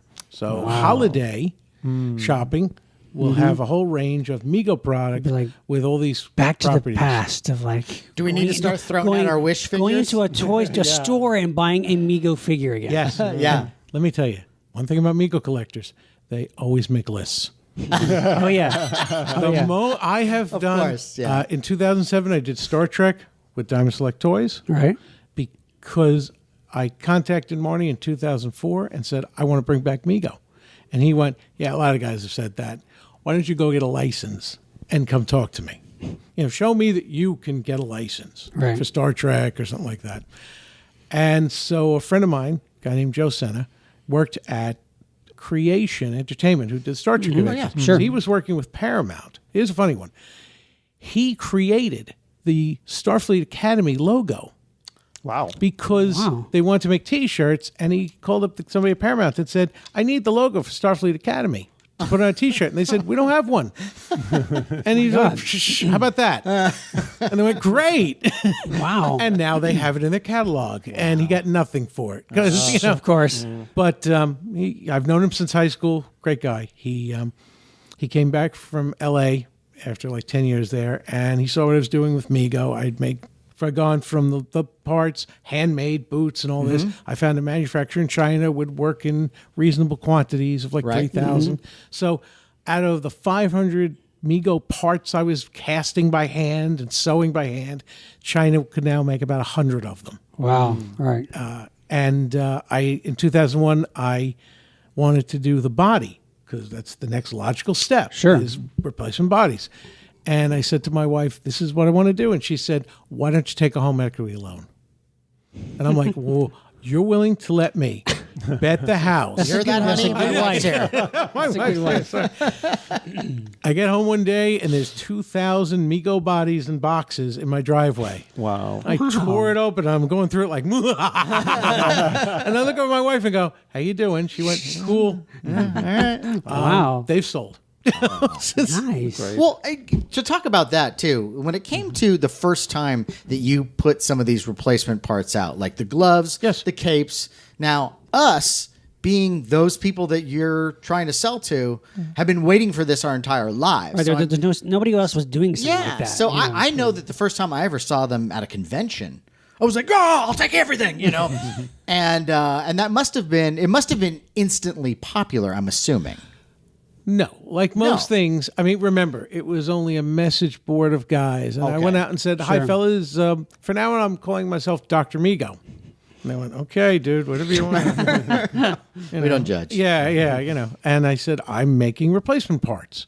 And now in the Star Wars community, that is just verboten, Sure. and they are dead set against it. Right. And in the GI Joe community, they're kind of like, "Why bother?" There's so have much enough out of there. this, Yeah. yeah. Right. Right. And I said, "Well, let's see." And over years, some guys have said, "You shouldn't even be making these. You should be put to death for this." And I was like, "Listen, put the torches away. I'm not going to stop. All right." Yeah. You making the replacement parts doesn't mean that they're now destroying authentic Mego Right. parts. But that's the fear. The fear was you are creating counterfeiting. You are counterfeiting capes. How am I supposed to know whether that's a real Batman cape or one you made? Do your research. And I said, because there's a little DM on every cape. On there every you go. belt, there is molded into it a little DM There you go. on the bottom of the boots. Right. Because, no, you don't want. It's so perfect. You want a reproduction to look just like it's supposed to do course. from a few feet away. But on close examination, like an Antiques Roadshow, you want to be able to say, "Oh, that's a reproduction." Sure. You know, the Green Arrow Quiver. Don't get me started. Oh yeah, let's talk about that. I spent 6 years trying to figure out how to make the plastic flexible Yes. because it has straps that have to go around. Right. This is the Green Arrow action figure. Which had straps that tended to break very easily. Yeah, you reattach them maybe twice, and that's it. It's And that's it. done. Yeah, Right. Yeah, it was that frock wasn't meant for a lot of wearing. No. Couple adventures, yeah. Yeah, And then you're done. and Retired. so I make the mold. That's no problem. But it was to get the plastic flexible. I kept track of temperature, humidity, to how much I used of part B, part A, how much paint I used. I kept making notes, trying to figure out. I called the manufacturer. They're like, "We don't know what you're doing, but we're not talking about it." It's like a garage kit, guys. Even the manufacturer of the plastics, like, "We disavow any knowledge of what you're doing." So I'm like, all right. Weird. So I tracked it and realized humidity with a urethane resin is a factor. The more humid, like I started doing this in the summer, and everything's coming up bendy and perfect, and it's great because the wear's full of humidity. In the winter, it's dry, and everything's snapping like a twig. Right. So after time, I realized, okay, add humidity to the air, you'll get better casts. By the way, it doesn't always work exactly like that, so it's always a trial and error. Sure. Right, and I always right. said to my customers, if you have a problem, let me know. Right. This is I'm not here. I'm not trying to like make money off you. I'm trying to provide a service. all Right. If it's not doing what it wants, and some guys would be so cool. They'd be like, "Oh, it broke, but I didn't want to bother you." I go, "No. I need that feedback for the process. Right. Right. If you're having a problem, I want to see what I'd say. Could you send it back to me? Because I can kind of tell what was going on. Because I often, when I cast things, I leave some extras. So I can kind of go back later and just see, did it stay flexible over time? Did it get more rigid? I'm It kind helps of, you perfect it. yes, I'm using right. scientific methods. I'm trying to map. I am a doctor. You are a doctor. Yes. That's right. What about bubbles? What about bubbles? What about you know what I'm talking about? Where there's, where How do you deal with a problem called bubbles? I was watching a cooking show and they were taking egg whites Okay. and they were saying, well, if you stir them fast, you'll create bubbles. So if you want to do a meringue, you whip it. Okay. And it whips up the bubbles. But if you want to not, then stir slowly. And I went, oh, that's the answer. That's simple. I was like, okay. So slow down. Yeah, okay. But the problem with the casting resin, if you've ever worked with them, is a B and an A. You add A to B and a reaction's starting. Right. It's an exothermic reaction. It's giving off heat. You have a few minutes, depending on the type you use, for your set time. How much time you have to pour before it starts to cure. Depending on the temperature and humidity in the room, that will affect the cure time too. So much as I like to be zen, You don't want to get the thing you're stirring with stuck in the yes, resin. sorry, I'm a New Yorker, so I talk with my hands. No. So I'm sitting here stirring. He was doing some nice, very nice space work. Right. Improv trained. You know, with when Mego came out, because we're all very much like monster kids, you know, Oh, yeah. horror, Party? monsters, robots, science fiction. giveaway. So Yes. with Action Jackson and the superheroes are great, but then when they started putting out Star Trek and Planet of the Apes and the Mad Monsters, Yes. that was just like it just got better and better. Yes. You know, Mego was looking. They actually did the Mad Monsters first. Really? Because they and Western heroes Right, and the Robin Knights. Hood and pirates. Knights, They- yeah. Yeah, and Knights, because they were looking to expand. They had this brand starting, and the superheroes were selling well. So they said, "This is you want to try to grab more of this. You Right. want to fill in before somebody else tries to get in on it, like Right. an AHI." right? So Yeah. the problem was the Universal license was tied. That was up. that was a question I had about that. I but despite that, so because yes, there were tons of Universal Monster toys and figures, some great, some terrible likenesses, but it was always the classic Universal Monsters. My question was, when they couldn't get the license, maybe another company would have went, oh, too bad, but they decided, no, let's make our own kind of because they're take on creative it. guys. And I love those figures. I like them because- more Yeah, I mean, yes, than the they're so licensed unique. ones. Yeah, Because it's someone's interpretation. It's interesting. Like my favorite as a kid, I loved the werewolf. Because Yeah. he looks like a dog. He looks like Yeah. a dog. And I'd never seen that. And it's almost like pre-howling, like the design of Yeah, it. but even Frankenstein with the weird kind of and the mummy, I thought was kind of really scary and Scary. ghoulish. Yes, yes, They were it just so cool. And Because they weren't trying to do Karloff. right. They weren't trying to do Karis, but they still had that, They were great, and plus you had to add it. Plus, kind of like almost like a harken back to the Aurora model kits with the glow in the dark. By adding little glow in the dark Glow-in-the-dark eyes and hands, which is such a little detail that they didn't have to do, but Made it me was so so happy. great. because they're big kids. I mean, Yeah. the toy business is full of people who go, I'm just a big kid. And then you start talking numbers and you find out, no, you're not. You're really a cutthroat guy. Right. But they were designers that were like, all right, we're not doing Bela Lugosi's Dracula. Okay, then we're going to make a wacky Dracula with fangs and the, Right. and with an arched eyebrow and make them look crazy. It's almost Yeah. like what Hammer had to do with their own Yes. monsters. Yeah. Yes. Very you good have to point. say, I'm not doing this, so what does that allow me? Everything else. Right. Did the Mad Monster line do well? Somewhat. It was out. It did better than the Knights, Pirates, and Robin Hood. It Right, was out for right. about 2 or 3 years, Okay. and then you can tell this. And here's the real. Here I go, really geek. Okay. Type 1 You're here- body. you're in good company. The Type 1 Mega body is the metal rivets. Yes. Right. Right. The Type 2 is the all plastic, more Right. muscular. The reason why they changed, and I asked Marty Abrams this in 2004 at MegoCon, was because he said, I thought, well, you guys wanted to do a better body, and he said, no, there was lead in the metal rivets. Oh, and I've been And- sucking on that And- since yeah. the 70s. And And here you are you now. must be immune. Okay. And okay. that's why they said, well, obviously we don't want kids, Well, if we're going to talk about that first body, Yes. I remember getting my Spider-Man. And then, like you, I, of course, immediately had to take the clothes off because they could be Yes, taken yes. off. And then seeing that body, I was like, wow, you need to eat, Peter. Have some wheat cakes. You've got a model's body. Yeah.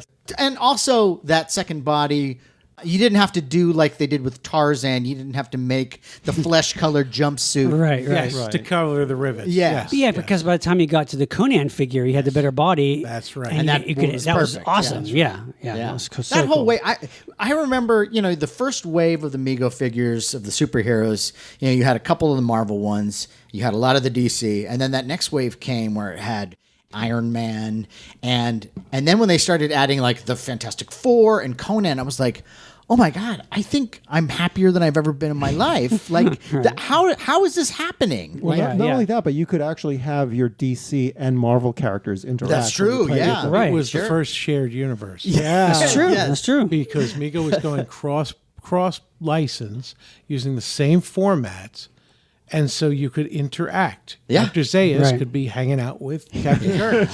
Yeah, right. Which we did, exactly, yeah. And right down to the advertising. There is an Mego ad showing Yeah. the monsters fighting the Yes, superheroes. yeah. That's right, yeah. God, it was so cool. And the only commercial that showed DC and Marvel characters in the same universe. right, right. was the Mega. And then they noticed. right. Marty tells this great story of he gets a call from Marvel's lawyers or DC's lawyers and says, come to our offices, And he gets there, the other lawyers are there too, and they're like, what is this you own the trademark superheroes? And he says, the line's called World's Greatest Superheroes. I trademarked it. No kidding, And he said, we're the comic book publishers. We own superheroes. We are superheroes. And he said, well, you never trademarked it. Wow. You trademarked Batman. You trademarked Superman, World's Finest, Justice League, Avengers. You never trademarked the term superhero. And they said, well, Interesting. you're going to sign that over to us right now or we're pulling your licenses. And he went, I would be happy to. Well, sure. Wow. Let me sign it over to you. Right. And he said, but he goes, he walked outside kind of saying, yeah, but I thought about it. I did it and you didn't. Right, And exactly. He was so savvy. Were there representatives from both Marvel and DC at Yes. the same time? Yeah, well, Wow. yeah. At that point, it was, this was before DC was owned by Time Warner. Right. Okay. And Marvel was still, it wasn't Goodman anymore. It wasn't Okay. Martin Goodman, but it was Perfect Film and Chemical. And so they were, They were struggling back that time, right? Yeah, as far as their in fact, Mego was their big licensee, Right. And so that, in fact, Marty tells a story also that at one point, the owners of DC said to him, why don't you buy the company for $10 million? He says, because we're struggling. We're thinking of canceling a lot of comics. Wow. And you seem to be doing great with the licensing. gosh. And he said, I couldn't. Back then he said, I didn't have the wherewithal to put that kind of deal together. Yeah. So Wow. he said, I just couldn't do it. He goes, opportunity knocks. Sometimes you just can't answer. You just can't do it. Yeah. So God, that's amazing. But now, getting back to Marty, Marty starting this company. Now, first of all, was Marty a toy collector before Mego? well, when he was a kid, Marty actually, I think he told me he liked the little pewter metal figures. Oh, okay. He was born in 1942, so his childhood years were pre-plastic. Right. I think he probably had some metal toys or something, but his father started Mego in 1954.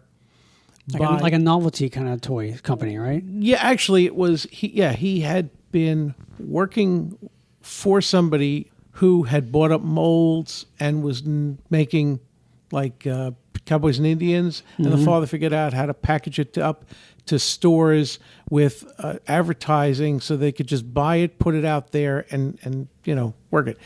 Then they saw Barbie come out, and they said, "Oh, let's make a Barbie knockoff, Maddie Mod, that we could make outfits because Barbie didn't have enough clothes. Okay. Mattel couldn't keep up with the demand for Barbie and making outfits. So and then they went to when G.I. Joe came out, they came out with Fighting Yank. The funny thing was, they took a G.I. Joe body and said, well, send that off to the factory and copy it. Like make us a body like this. What they didn't realize is the factory was going to actually copy it bit by bit. Wow. You got to understand the toy business. I want to make a baby doll. Here's a baby doll. Go make one. Like this. I want to make one like this. And the factory's like, okay, we'll make this. So they even did the backwards thumbnail. Oh, right. And the G.I. Joe, the famous. And Hasbro was like, No. what's our trademark? And they went, what do you trademarked a doll? Are you kidding? You got a business, you could stop making those next year. You're going to spend the money on a trademark? And they were like, yes, we did. Okay, so they switched Fighting Yank to something else. But And that was when Marty was like, you know what? We keep copying trends. You know, what Marvel did in the early days. You know, we keep following trends. We need to kind of start our own thing. And that's where Action Jackson came from. And didn't Marty do a lot of like kind of real showbiz tactics and ballyhoo to kind of promote this stuff, right? I mean, he kind of he went above and beyond what normal toy manufacturers might do to get his product. Well, actually, they made great commercials for Action Jackson, but they were stop motion animation. What happened was the National Association of Broadcasters had just put out rules that said you can't do that because kids will be confused that it's actually a robot or something, a moving mechanical toy. Moves, Yeah. right. And so Mego didn't know about that, but they had to yank the commercials.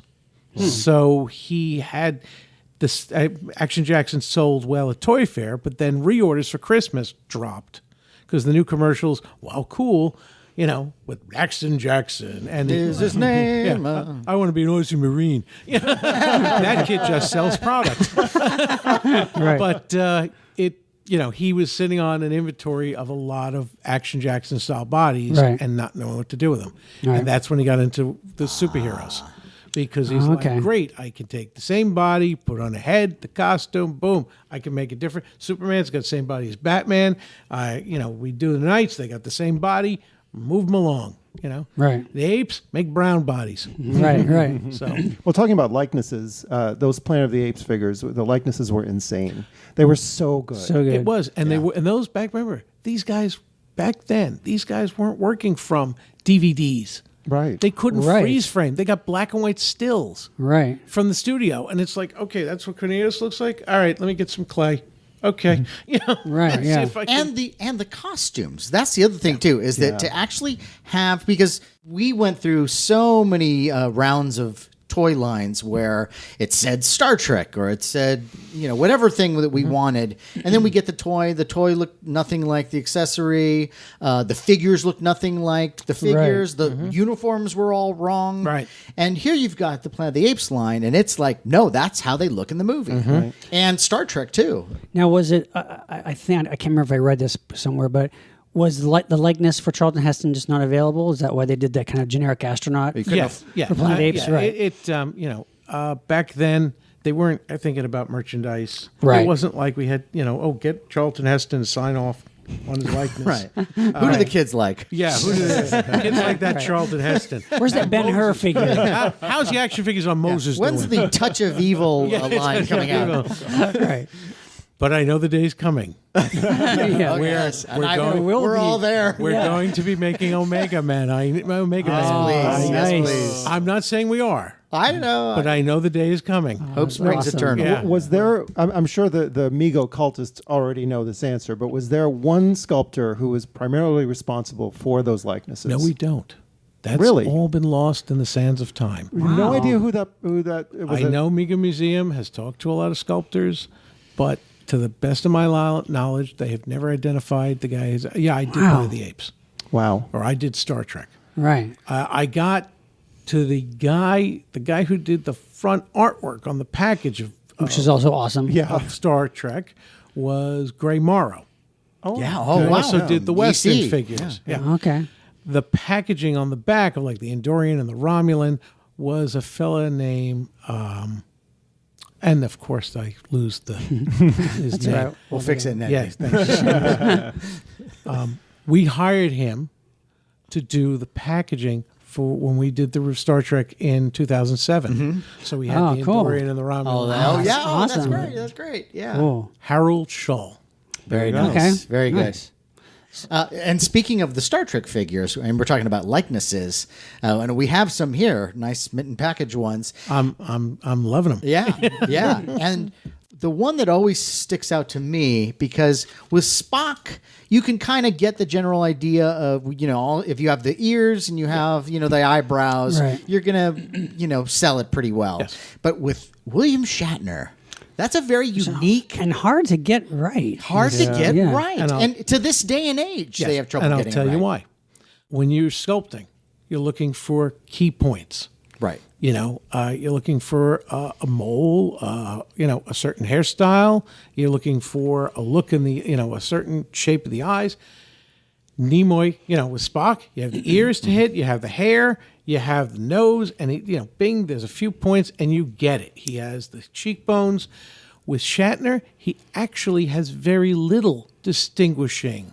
Yeah. Very few things that you can You hit. know it when you see it, kind of a thing. You know him, yes. Right, You know him. And that's why a lot of guys, a lot of toy companies go in and say, "Oh, look, we did a Shatner," and I went, "Not really."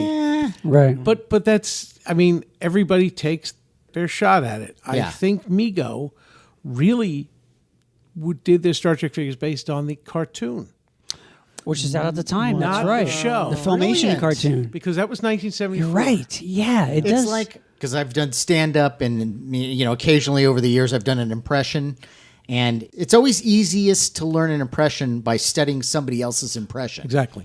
I forget the actual quote, but it's the I'm doing Kevin Spacey doing. Right. Yeah, exactly. right. That's exactly Right, it. right. And so going to the cartoons, man, that is perfect. But that's and now Marty's never said that. He's always went to a Star Trek convention, but you kind of follow what animation's doing because that's your Saturday morning cartoon. That's your main. and that was on at the time. Right. When World's Greatest Superheroes came out, it was 1972, and it was Superman, Batman, Robin, Aquaman.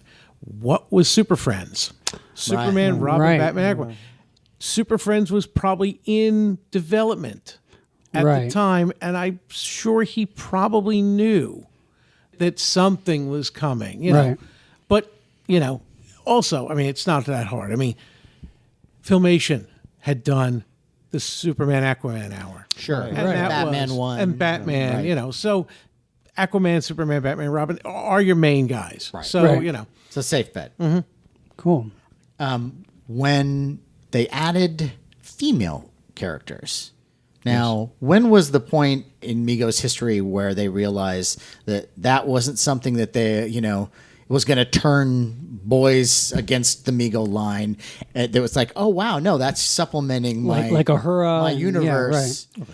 in Dynamite was the female version of Action Jackson. Uh-huh. She was supposed to debut in 1971 with Action Jackson. But since the commercials were pulled, the sales of Action Jackson were less than what they wanted. So they shelved Dynamite till 1973.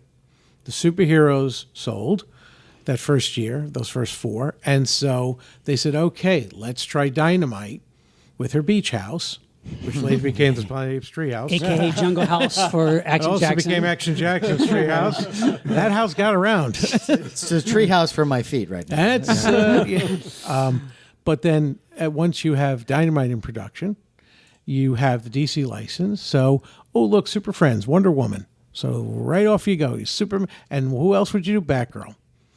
Also from the Filmation, also well known from the TV show. Right. And then to round it off, you have Catwoman, also, and then Supergirl. The funny thing was, DC had just changed Supergirl's outfit from her old 60s outfit to what they call the stewardess outfit. I always called it the hooker outfit. Let's not argue. Let's not be cruel to Supergirl. Yeah. And Catwoman, instead of being in like a black bodysuit, DC had changed it in 1972 to that kind of wacky, I don't know what you call Purple it. or what? It's supposed Yeah, to it be was blue, a but little odd. it's uniquely, and then they switched it again. I almost wish they could have gone with the classic green dress with purple, but that would have looked kind of dated. Right, or right. just a black cat suit, but that was kind of the TV show, and you didn't have that license. So Yeah. Right. there's the trick with making toys is you submit Not something get sued. to a licensor. Well, yeah, but even the licensor says, no, that's not part of our license. Like we don't. Well, yeah, it's the Batman TV show, but that's not part of our license. Right. So here's the artwork for Catwoman. You got to stick to this look. Okay, And were those initial female figures like sort of the test shot? And was anyone nervous that they weren't going to go because they were female figures? Well, that's always the fear. Yeah. You are dealing with a predominantly boy line with the Right. superheroes, but those boys have sisters. You know that there's girls out there. Dynamite sold well. Okay. Dynamite came out and did well, and they went, we think that the girls who have brothers that play with the superheroes will want to have their own. Right. Remember, they sold to children, not grown-ups. like we do today. Sure. Right. Yeah, we want all of them. We want. Complete us. So Yeah. were there? I know there's always like rumors and stories about licenses that Mego wanted to try to get but couldn't, or did but they did prototypes. Were there any like really like enticing ones that like you wish happened? I know Logan's Run almost happened, right? Logan's Run was done. It was grabbed as a license to keep anybody else from doing Farrah. Oh. So it was based on the movie Logan's Run. I thought they were That was it was the acquired for movie. the TV show. No, it was the movie's Logan's Oh my Run. gosh. And Marty grabbed that, and he didn't have any intention of doing Logan's Run figures because he went, I never saw the movie. I don't get it. You know, So it there was were never never a even big any hit. prototypes? There were prototypes made on a 9-inch body. Wow. Wow, kind of like the UK. Exactly, Doctor the Who UK Doctor Who figures. and Flash Gordon. Wow, those are great size too. Those were done Those are great. predominantly for the European market. So, but what you do is you want to show a licensor that you're doing due diligence. So you make prototypes. You have no intention of going to production unless your buyers suddenly come back with, oh yeah, this is hotter than a pistol. Let's get these. So Wow. Geez, so there could have been a Jessica and Logan. I guess, and I guess it was so close to Star Wars that after Star Wars they were kind of like, right. after Star Wars, everybody was chasing every movie, Right. every property that had Right. space in it. Because, and that's how Paramount greenlit Star Trek: The Motion Picture. Right. They literally were like, "Hey, don't we have some space thing in the closet? Somebody pull it out. Dust it off." Space Track, whatever. Yeah, Space Track. Yeah, what's it? Star Trek. But that, I remember like seeing the documentary on Star Trek, how that was an odd thing though, because Star Trek the motion picture wasn't maybe quite what everybody wanted for Star Trek. It was this kind of stagnant elephant thing. But also it was like the figures, are they going for the kids or the adults remembering the old show? It was like it was stuck in between, right? Okay, let me explain. Here we go. It's this frightening. They had no idea. They were panic stricken. Marty said he went in. Of course, he had Star Trek. He was already involved, and no way he wouldn't do Star Trek: The Motion Picture. Right. And he sat in the premiere and went, "Oh my god! Like we all did. Oh my god!" The air went out of the room. We're stuck in V'ger forever. And he said, "Oh, I hope the kids like this." And due to oil prices, which is why Star Wars was 3 3/4 inches, Right. because oil prices were beating everybody up. Because there was actually, if you remember, there were 2 oil crises. 1973 was a real one. 1977 was made up by the oil companies just to squeeze the tube and go, "Hey, you better do what we say." And then let go of the tube, and go, Yeah. oh, you don't like standing in line for gas? Oh, okay. That's how they could get the price of gas to go up, Right. over $1. He had to create a crisis.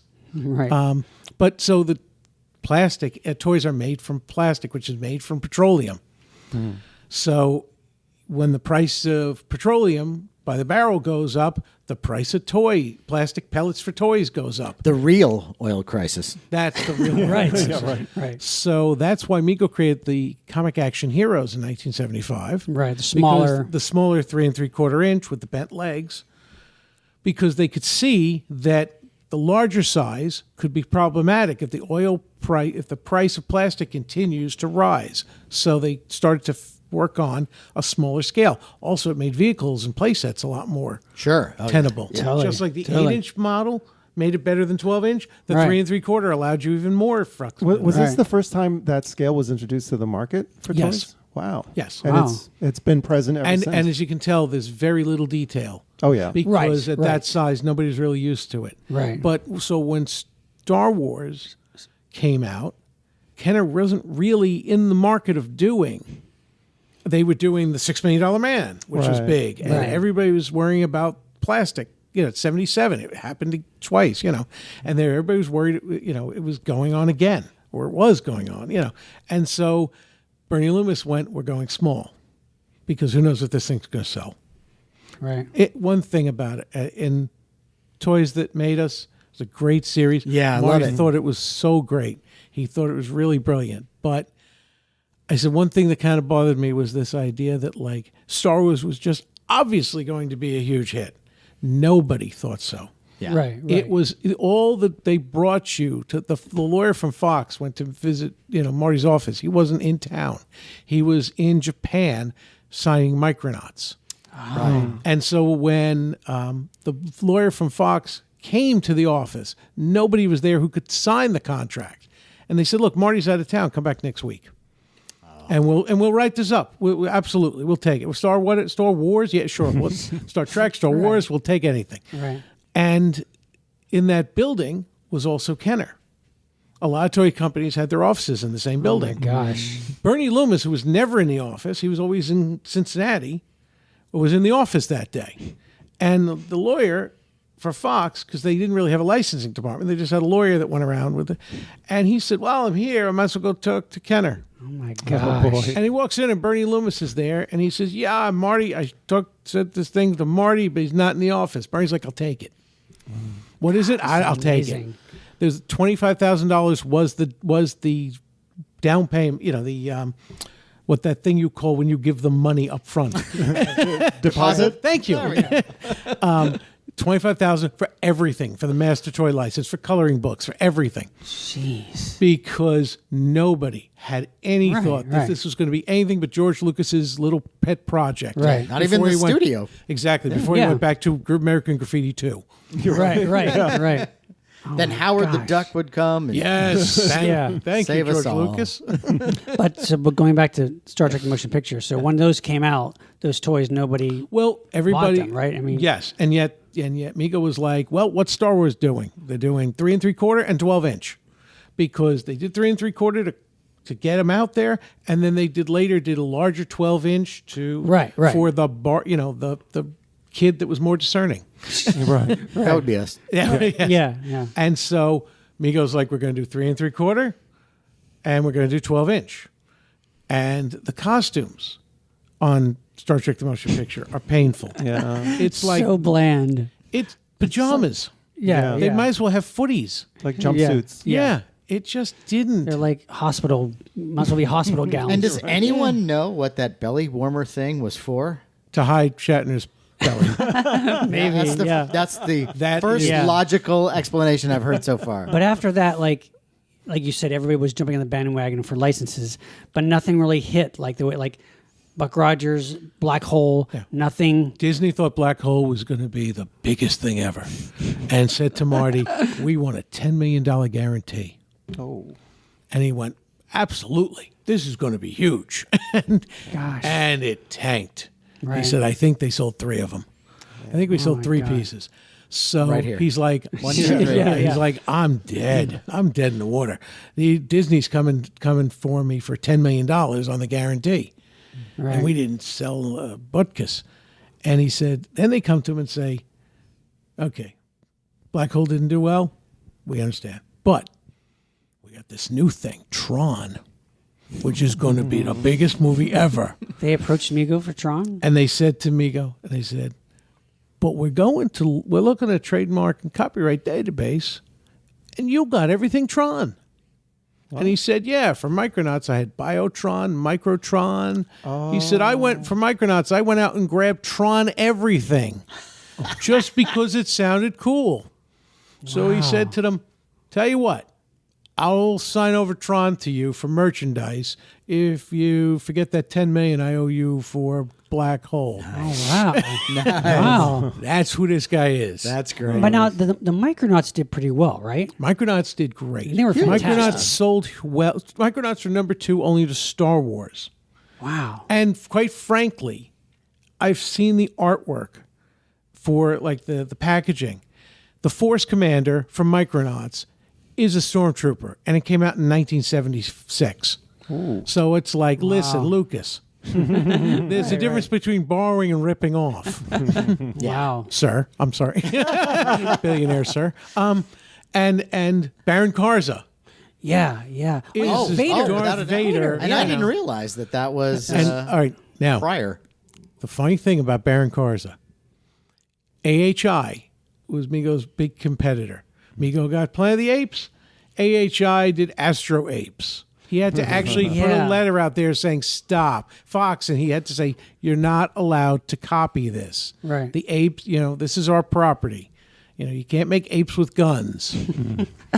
So the guy who ran AHI, Remco, was named Azrak.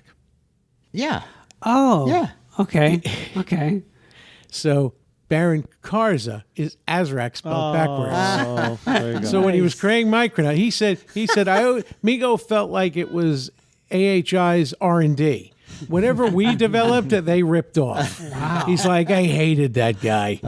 So he said, when I created the big villain for Micronauts, I took Azrak and flipped it. That's hilarious. Now, I know that originally Micronauts came from they call it Microman or I believe it is called Microman. Microman. Yeah. Okay. But it was more of like a G.I. Joe size. I'm not sure. I'll have to check my notes. Because I've seen some and you could put costumes on them like, Captain Action. Okay. But the idea of making them small, less plastic, better vehicles to go along with them. Also, there's a 5mm plug. That was the key. That instead of just making a figure, it allowed you to do interchangeable parts. That's right. Right. Yes. And that was really what Micronauts was. And they were always felt they were sturdy. Oh, And yeah. they were like, they really were well-made toys. Because you needed to be able to pull apart Yeah. and not Yeah. have Yeah. to think. Well, and then Baron Karza had the magnets, so you could Yes. turn him into a Pegasus and a Yes. Centaur. And and- Force Commander was also a Pegasus. Okay. So, and Force Commander is the one that's all white and looks like a stormtrooper. Yeah. Right.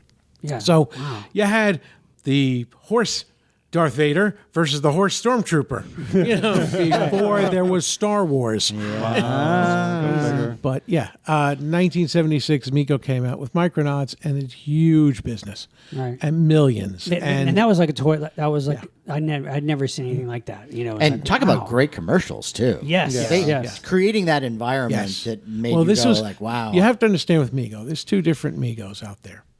There is the early Mego of the early 70s, which is using the same boots for everybody. This, very cheap, trying to do basic, we don't know if this is going to sell, so let's keep reusing the same thing over and over. And then the later Mego that did Thor and Conan and Micronauts and, really had more capital to be able to put more into it. More creativity. Yeah, more creative. They were on the top of their game. They were the Yes. 6th largest toy company in the world.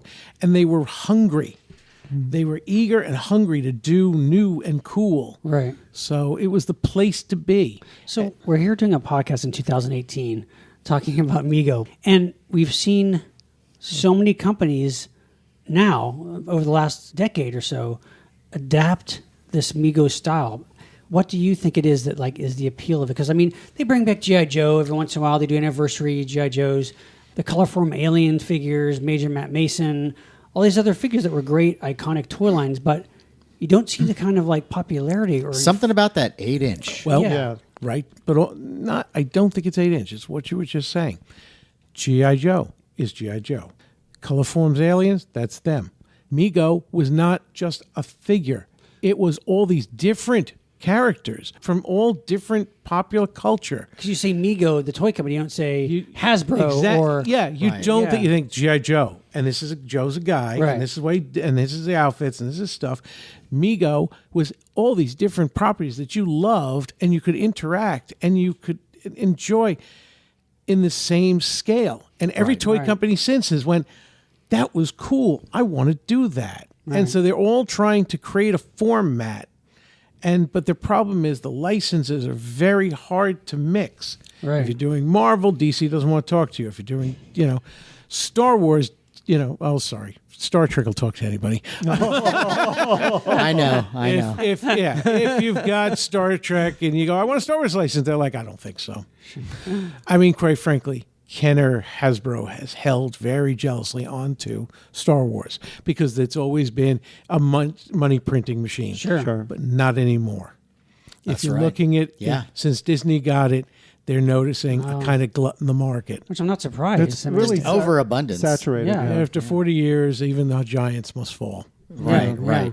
right. You were talking about all the different things that Mego covered, and we haven't really talked too much about the celebrity likenesses and Yes. all those characters and Farrah Fawcett and Sonny and Namath. Cher and Sure. And I have to say, that what you appreciate about Mego sculpting in Thor and Conan and the Endorian and all that came out of the guys that were had to hit Farrah's likeness. And, Suzanne Summers. exactly. All those subtleties were learned. So when they go down to do the Endorian, they're like, piece of cake. Nothing. Yeah, because they were not only a character, they were a real life personality. So you had to get it right. You had to get it right because you had to submit it to them. Right, It's very right. difficult submitting things to actors because they don't like really what they look like. This is a problem the 3D scan has had. Yes. Oh, yeah. Is that yeah. you 3D scan their heads and you show it to them and they go, that's not what I look like. No. Well, I go, I'm sorry, but it is. on the flip side, were there any celebrities that were so pleased with the results that they got so behind it and supported it and promoted it? Let me think for a minute. Not too many then. I mean, I think Farrah was really, Cher. That was a good doll. Yeah, Yeah. that was, and that sold pretty well. Cher, when they did Sonny and Cher, she had divorced Sonny and was married to Greg Allman. And by the time the Where's doll, the Greg Allman doll? well, and by the time the line Divorce came out, playset. she was now her marriage to Greg Allman was kind of dissolving, and she was pregnant. And Marty said she didn't want to sing, she didn't want to do, it's Right, like right. it kind of, while Cher probably promoted the doll and it really lasted, and a lot of people love it. Right. I think probably Farrah was the one that really, That's And cool. Joe Namath is walking around the convention. Who? Right? He was a guy played what is it? Basketball soccer player? or- but the football. football. You can tell we're big sports Yeah. guys. But I mean, Joe Namath was an icon. Yeah. I mean, Joe on and off the field. Yes, Joe Namath was the first person that Mego ever licensed. Wow. In 1969, February, I think it was January, February, Super Bowl III, the Jets beat whoever they played. Also not a sports guy. The Sharks. Yeah, the no, that's right. So, and that was a huge upset. And Namath actually called it. He said, "We're going to beat them." Right. And He was known for Yeah. speaking his mind. Yeah, and Marty saw that and said, I'm a New Yorker. This is a New York team. And I know this guy got much more appeal past New York." And he got the number of his lawyer and reached out, and they're still friends. That's awesome. And Joe is a great guy, and they did the Mego of him. They did a 12-inch, and they did a 20-inch throwing the football. Wow. It's 20 more, inch. it's a Wow. 20-inch. It's less of a doll and more Like of a an figurine action kind of. thing, Wow. And they ready to go. It's October, preseason football. Marty's in a bar with his wife in Boston watching the first game. Half an hour into it, Joe Namath is injured on the field, and Marty's looking at his toy sales laying crumpled on the field. Oh my God. See, Namath was out the whole season with an injury, and the sales of the toy just tanked. And he said, "I'm never going to trust that much on a living person again." But the fact that they're still friends, good friends. Oh, I mean, yeah. that's but, awesome. But then, And again, own it. Like the hospital play set. The Yeah. sign his cast. Yeah. Mold his cast. selling to children. yeah. Mom, could I have the Joe Namath hospital play set? You're a weird kid. Listen, my mother would not buy me Lieutenant Uhura Why? because she was afraid I was going to take her clothes off. Oh. And God forbid I see those plastic breasts. And of course, that never happened. That would make me into some porn watching psychopath. Wow. Thank God that never happened. This is kind of a perverse story, but Oh, good. I remember I was at a convention and I bought somebody was selling like an entire box of just like Mego parts. And some of them were almost complete figures, but it was like, I'll sell you the whole box for $100. I was like, great. I'm going through all this stuff and finding all the parts to, I think it was Batgirl. Okay. And I'm finding all the parts and I'm looking at it like, okay, I've almost got it together. And then I find the body for Batgirl. Oh. And Batgirl, someone had done some customizing. And not only were there areolas, But Wow. let's just say it was what very- do you call very it? accurate. Yeah. Did she go from a B cup to a C cup? Well, I'm thinking more of the bottom half. It was more of let's be natural. Let's let things, nice bright red with a little bit of I don't know where she got or he got the fuzz from, but So Wow. the collars match the cuffs. exactly. Finally. Interesting. But I remember going, "Wow, that's a creative kid." Probably around 12, 13. Today he's a gynecologist. That's sexist. It could be a girl. It could be. could have been, yeah. sure. It's just again wanted to be perfectly accurate. So, Paul, do you have a collection of your own? Like, do you have lots of rare No, stuff? I wouldn't Do keep you- any of that crap. My dining room is a shrine to Mego. Really? I have a sliding door curio cabinet that has all the world's greatest superheroes in order that they came out. Nice. Loose and with the box behind. Different boxes, I'm sure, right? The cards and the boxes. Yeah, but I try not to Prestige go or- crazy. I try to just have the box turned to show the comic art, because that's kind of what Mego used. When Mego did Captain America, they got the cover of Tales of Suspense 59. Okay. Kirby, drawing Captain America. And they went, okay, that's what the guy looks like. So they made this black area on his forehead because that's what the artwork shows. Right. And then gave him beady little black eyes because that's what it looks like. And then for the sleeves, instead of making white with the red gloves, they went, just go along with the blue. It's good enough. He's got to hold the shield anyway. He can't have gloves. Right. So, but you got the red, white, and blue, and you got the star and the boots. We're not making custom boots for this guy. Put on Superman boots. Early Mego. Yeah. Right. 12-inch Captain America, later Mego, the right boots, the right white and the glove, red gloves, much more, except he has this enormous head. That's right. Yeah. And he I does- don't know why to this day. Forced perspective of some kind. Yeah. I don't know. Maybe a disgruntled employee on his last day. I don't know. A deadline, but just for some reason, Captain America just got bigger. But the black line was gone. Okay. Because Right, they right. went, no, we didn't really have that. That was a shading. It's a shading. You're right. And that's why Thor and Iron Man were so great. I remember when I first saw those figures come out, and there are some people who don't like this detail with the Iron Man figure, but I do, is that you could see his eyes through the visor. yeah. Because they didn't want you to think he was a robot. Okay. Oh, okay. See, I like that. I thought that would made him a little more real. And those molded fist gloves. The fist are gloves. So That was Yes. awesome. But that's a company that was doing better now. yeah. Right. So they're like, these are selling. We can go the extra blow mold Right. cost to make it unique to this guy. Right. We don't have to reuse the same red boots again. Right. You know, Falcon got correct boots. They could have given him white boots and nobody would have batted an eye. Right. They gave him the comic accurate boots. Great. I love the Such a great figure. I love the introduction of the Falcon on the TV commercial. Oh. Plus the Falcon, that great black superhero. I love that because it's like that great black superhero. You're supposed to know who he is. Don't tell me you're a racist. You don't know who Falcon is? Come on, Right, everybody right. knows. He's that great black superhero. that Falcon is a bad mother. Shut your mouth. We're only talking about Falcon. Did it get to a point where you were able to, where this became so much of a part of your life that it became your new career? Yeah. In 2003, my wife and I adopted a little girl from China. I had been working in Manhattan. I left a good job in the city, working for the man, and I was working at Time Warner in databases. We can't afford these lyrics. Yeah, I can't. It's like, shut up. And my wife said, well, I kind of would like it if you didn't go into Manhattan every day. She probably thought, why don't you work on Long Island?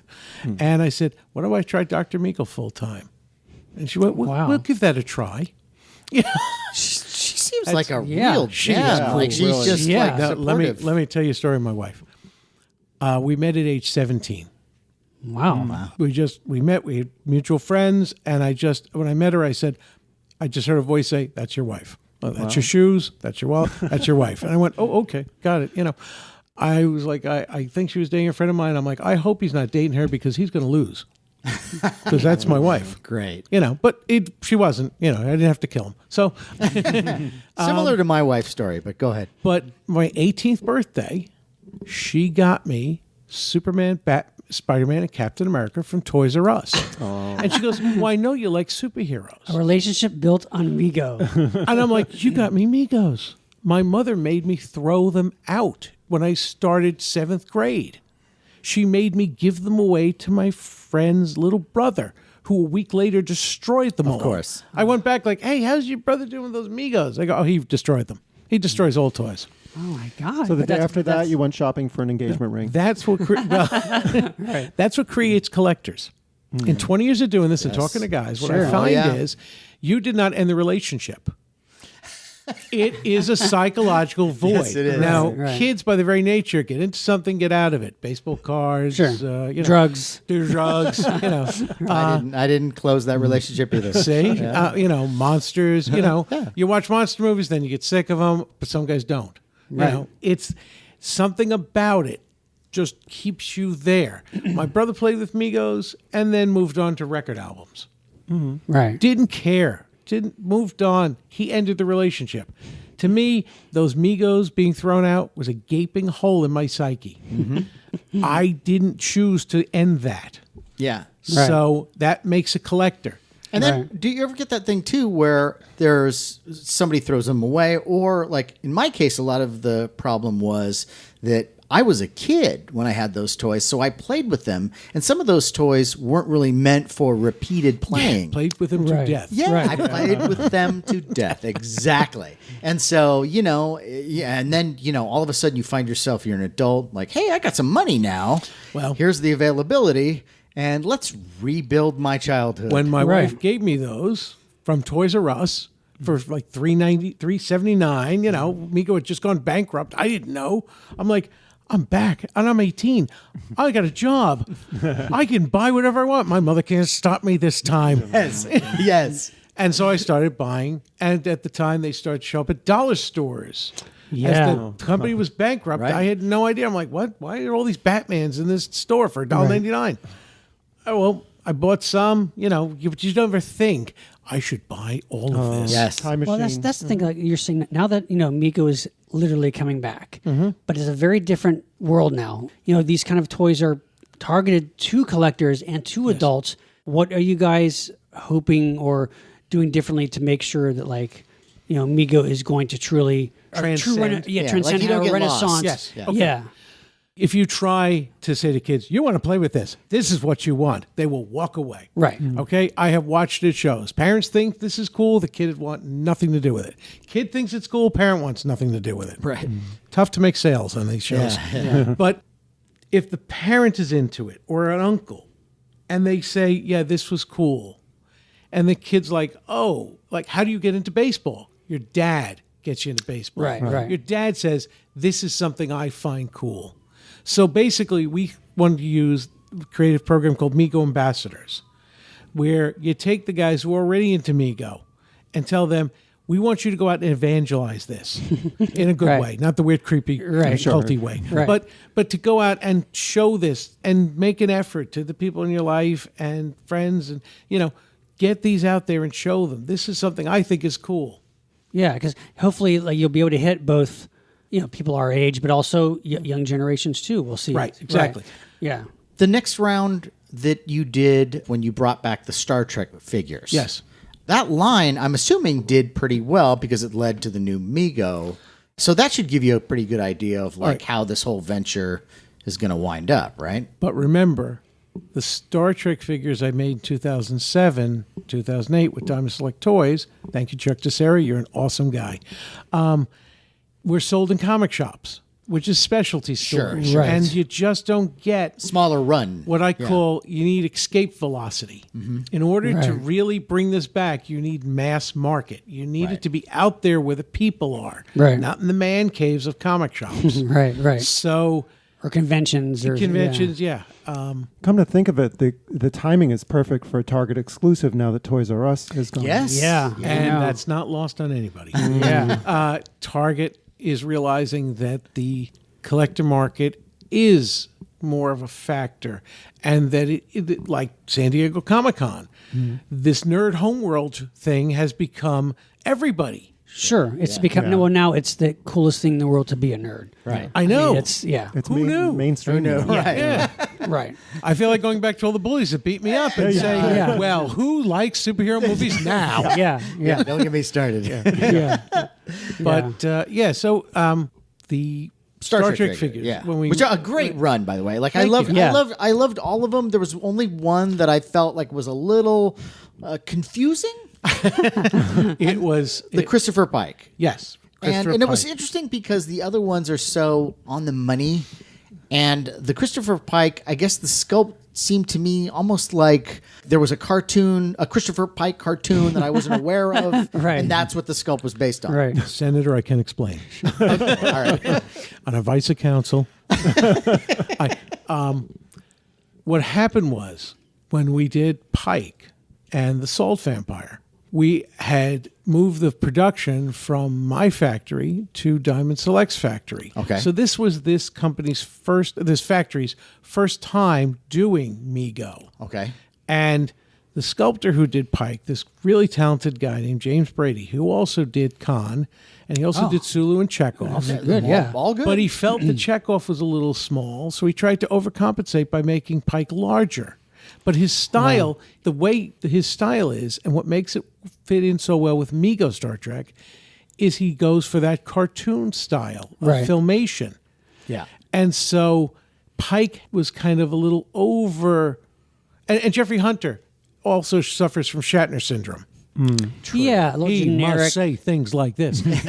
But no, he has very few features Yes. Yeah. that you can really hang on. Yeah. So it's difficult. Yeah. So we had a new factory, and I'm trying to tell them, no, there's going to be shrinkage. Tell her about the shrinkage, Jerry.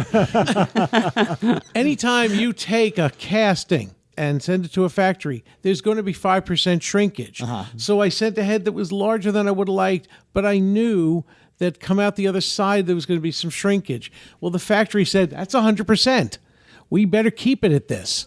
And probably bent over backwards with a new client to try to say, we're going to make this look just like you want. Oh, that's funny. Yeah. And I sort of went, oh boy. Now, the Soul Vampire is actually probably a little oversized too, but it doesn't notice because it's a monster. And the Gorn is fantastic. Finally, after the odd as much as I love the original Mego Gorn, such a slapdash weird combination of different things. The Mego new have a Mego real Gorn is Gorn. fantastic. And Remember. even Pike, I want to say, if I had not anything to compare it to, Right, I would like right. it. It's all right. Right. I You take, become almost I spoiled take with the full new responsibility for Pike. Okay. And I will serve my sentence without. All right. And we had Walter Koenig on the show, and we had that figure out on the table, and he had some fun with it. Oh, he My loves it. God, Yeah. Who did this? no, This is garbage. no, on the contrary. He collects. He's a collector. He's a collector yeah. himself. He is yeah. of the body. Yes, He is of the body. He is. yes, big time. Andrew. Yes. He is also the eyes and ears of Vol. Yes. Oh. Vol- Which- well, which is, of course, again, lends I us have to another- which is kinda nice The for mission to Gamma 6 playset. Absolutely. The strangest but most fun playset ever. And to base it on that particular episode, the Apple, was like so weird, and they didn't quite get it right, but it almost didn't matter because it was didn't so matter. bizarre. Same thing as the Gorn. It's the same answer. Remember, these guys are not sitting with DVDs, Right. frame by frame, able to watch. They're designing from stills, Right. frequently black and white stills supplied by the studio. And they got to remember from memory. Right. And basically, I think somebody came up with little figures that were like connecting monkeys. Yeah, like and they they're all went, monkeys. what are we going to do with these? I don't know. Hey, put them in Star Trek. They all look like, hey, make them look Alien. like little Endorians. What the heck? Give them antennas. So Hey, strange. Remember, they're making toys for kids. They're not worrying about, I don't know, is this screen accurate? No. You think the kids will like this? How about the little things they can throw at each other? Right. Always good. Yeah. So And the glove. you stick your hand in there, I love the glove. and you're the plant, and you can grab the guy. Yeah. And you hit him, and you, whoa, look at that, that's play.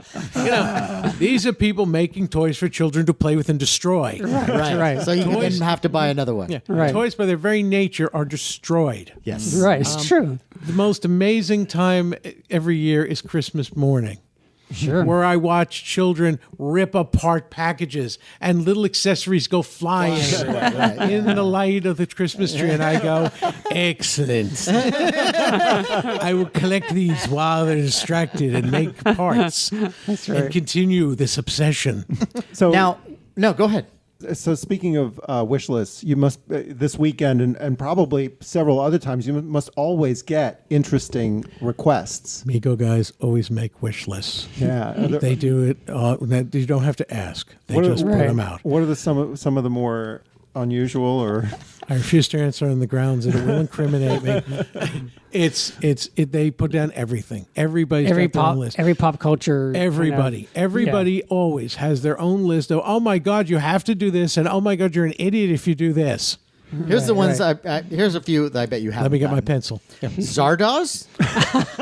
You know, be awesome. it's an underappreciated Sean Connery classic. Thank you very Where much. else can you see him in a thong? That's right. Exactly. On That's a right. Mego figure. Yeah. Yeah.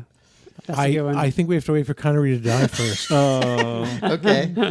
Barbarella would be nice. Yeah, Barbarella would love. Yeah, for a very special child. Willy Wonka, the original Willy Wonka. Oh, that's a good one. That would be fantastic. I have and this is the great, and this is what is the joy and the sorrow of my life is while there's so many licenses you want to do and so many things you can think, oh, we could do this and this would be cool. It comes down to you have to deal with the licensors and who has the rights and what is involved and what's included. Right. We're doing Married with Children. But we can't show pictures from the show because the licensor it doesn't have that in their clearance. So you can't do it. So we have to show on the back of the package a bowling ball, you know, and something yeah. for Kelly Bundy. Who knows what? But you know, you can't do what you want to do. Right, You know? right. And it's not a matter of money. It's a matter of there's restrictions Right. to everything. Yeah. And you have It's like to a maze. you have to, you know, weed through. And I'm trying to think. I got to make sure I don't give anything away because I still have secrets I have to Right. keep. Of course. Sure. Because there will be at least 2 more waves in Target in October and November. I'm saying it because we don't want people to think, oh, I went back to get Norm and he's gone. Right. Yes, Right. but now someone else is on the peg. Right. Right. Since Right. these are exclusives, will quantities be limited? Oh, absolutely. They are specifically limited. They are limited to 10,000 of each piece. Wow. Now, there are 1,800 Target stores. So what is the best when these things start coming out? Right before they start coming out, what's the best way? What are the best sites or whatever What's to be the on top? exact date? What's to be on top of when stuff is coming out or Camp out at newsletters? Target. Camp out at Target on July 28th. Okay. So that All when the right. doors open on July 29th, you can go out there like it's Beatlemania. Wow. But we've actually seen people putting up pictures on Instagram of them already on shelves. And it's supposed to be an end cap. And they're out there already and just kind of put on a transformer peg. You know, it's kind of frustrating because It's so different now with social media. Nothing can be kept. nothing. Yeah. It's yeah. Well, I'm going to Target tomorrow. Yeah. Yeah. Yeah. In San Diego? Yeah. Oh, boy. Here in San Diego. You're doing the Mego stuff, but is Dr. Mego still doing his thing? Dr. Mego is who I am. Okay. I've said every so often I'm in the office and I go, I can't come in tomorrow. They go, why not? I have to fill orders. People have send me money. They send me orders every day in my email. I must fill them. Look, everybody, when they need a part, they go, oh, this is what I need. I need this and this and this and this. I send it off. Did you send it yet? Did you send it yet? You're all back to 8-year-olds. Everybody's an 8-year-old sitting at the mailbox going, did it come yet? Did it come yet? Did it come yet? It's been 3 hours. Cut it out. Which is interesting because when you're a kid, we all talked about this before, but like, you know, you'd order something from the back of a magazine. 6 to 8 weeks. Yes. Yeah. Which would really be like a year or Yeah. something. Yeah. That would, if you got it at all. Right. Right. Yeah. And And certainly so felt the- like a year. Yes. Yeah. And so if something comes in a week and a half, I'm like, wow, this is the golden age of my life. But in the age of Amazon, Yeah. would you like that when you get home? Yeah, pretty much. Sure, okay. Right. Same day. Buy it now on eBay. Yeah, It's- now. I want now. How about now? Instant Now? How about now? satisfaction. Okay, I'll wait. How about now? It's insane. I know. I have a 16-year-old and an 11-year-old, and they are like, well, why don't I have that now? Yeah. Yeah. It's a whole different mindset. Instant We haven't gratification. made dinner yet. You can't have it until we make it. Are your kids collectors? No. Oh. Really? No, of course not. They look at me with pity and disdain. Oh. My son said to me, "I don't like superheroes anymore." And I went, "That's okay. That's all right, man. Don't worry. You move on. You do whatever you like." Yeah. It's, I'm not going to cry. It's cool. You know, now he's into baseball. Okay. The well, lone tier, the ironized. It's Cody. okay. No, I want, but he's a pitcher. So I have to okay. play catch for an hour every night, and it's not pleasant catch. He's good. He wants to be me. He is like, you know, I need to work on my fastball, and you're the target. Wow. Okay. Target is a registered trademark. Couldn't have been badminton. Yeah, really. But Well, you know, I have to say, Dr. Mego, you are performing a service. Yes, like, you are. like Yes, real, indeed. like other doctors. Like a you are real- you are a real saving doctor. nerd lives. don't touch me every on day. steroids. Yes. Yeah. Because And I also really appreciate the fact that over the years, you've kept these pieces reasonable. Like, there's nothing like being able to get that little vinyl glove again and get it right. yeah. it is. It's that moment of completeness. Yes. Right. You look at that, and you look at Batman missing his gloves, and you're like, it's not right. It's a craw on your side. Yeah. It's- Now you're Where's home. one You're home glove? again. Look, yeah. he looks like he lost the fight. If he's got one boot, Yeah. the cape's yeah. all ripped up, and he's missing a glove, it's like, did you really win? Yeah. Right. And it's like, that's not the heroic Batman. You need them No. all complete. yeah. And you don't want to have to go on eBay and pay like $500 for a little glove. Well, and Right. the guys that said to me, well, you shouldn't do that because, you know, original Megos are all they should be. And I go, well, that's great for you because you bought them in 1980. Right. But the rest of us out there, you know, and I bought them in 1982, so heck with you. I'm all right, 1983. But you know, I mean, I got a lot of Megos, and I can do this. I can take the original part off, make a mold of it without hurting the original, put it back, and great. But there is a price to pay.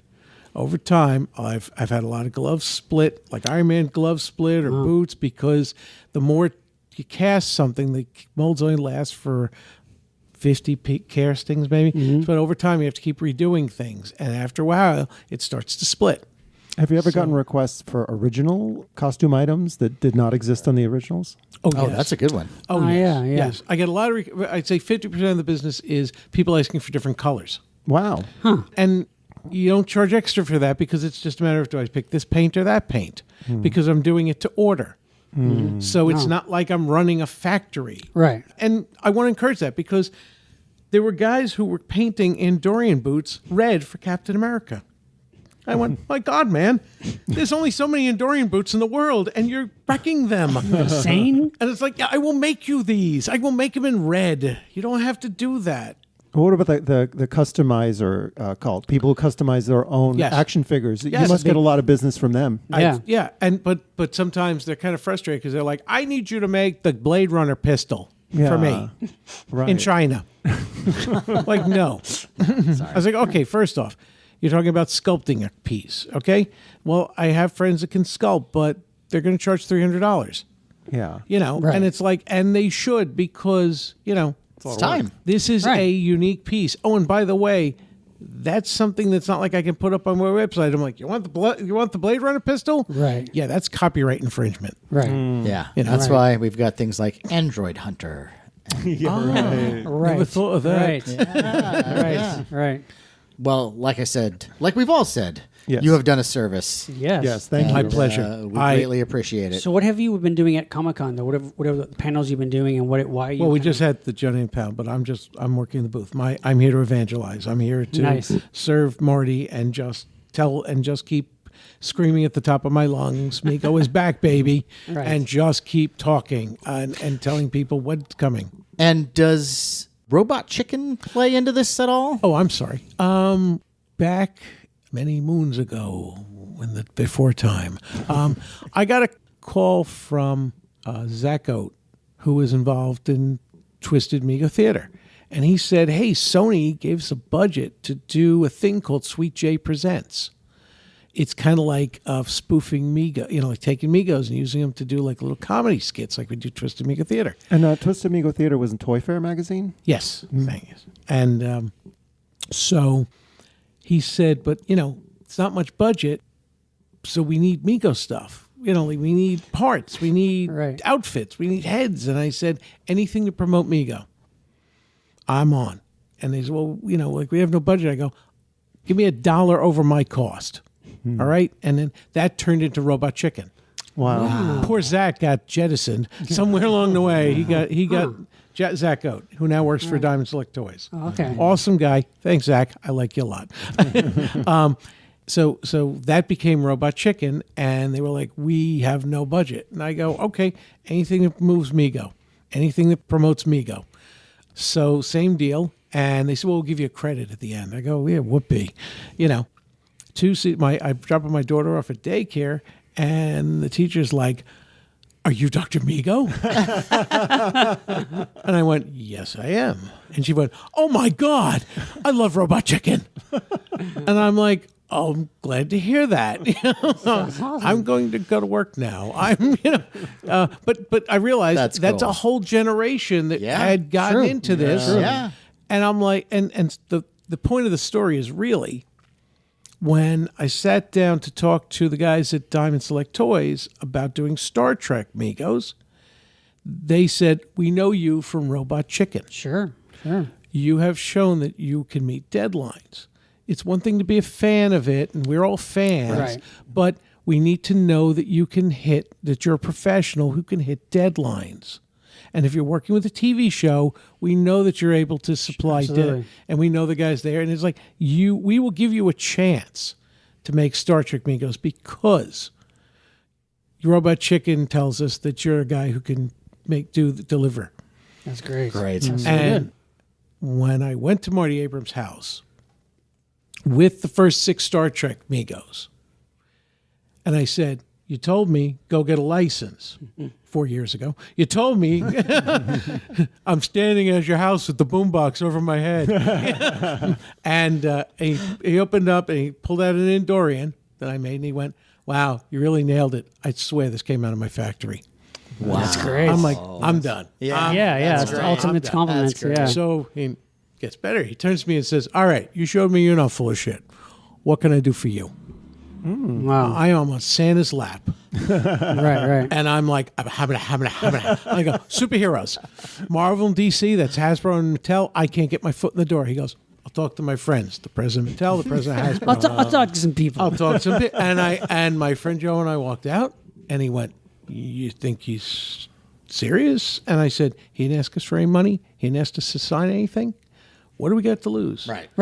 If he's just snowing us, we didn't, we got nothing to lose. If he's for real, baby, that's, Right. I get a couple of weeks later, I get a call from a guy. Hi, I'm Jim Murphy, Mattel. We're going to be working with you on World's Greatest Superheroes. Wow. Nice. And I'm like, sure, yeah, they're going to pick my brains and dump me. It's corporate, And they were like, no, you do the prototyping. You do a spec sheet to, a pre-visual to show us, and you put it through approvals, and we will do the manufacturing because we're Mattel. We're the biggest toy company in the world. Okay. And that went on for a couple of years till a friend of Marty's that brought us in went to another job. And if you worked in corporations, once one guy leaves, the projects he championed now become orphans. Right. And it was like, then his replacement was like, nah, I don't want to do this.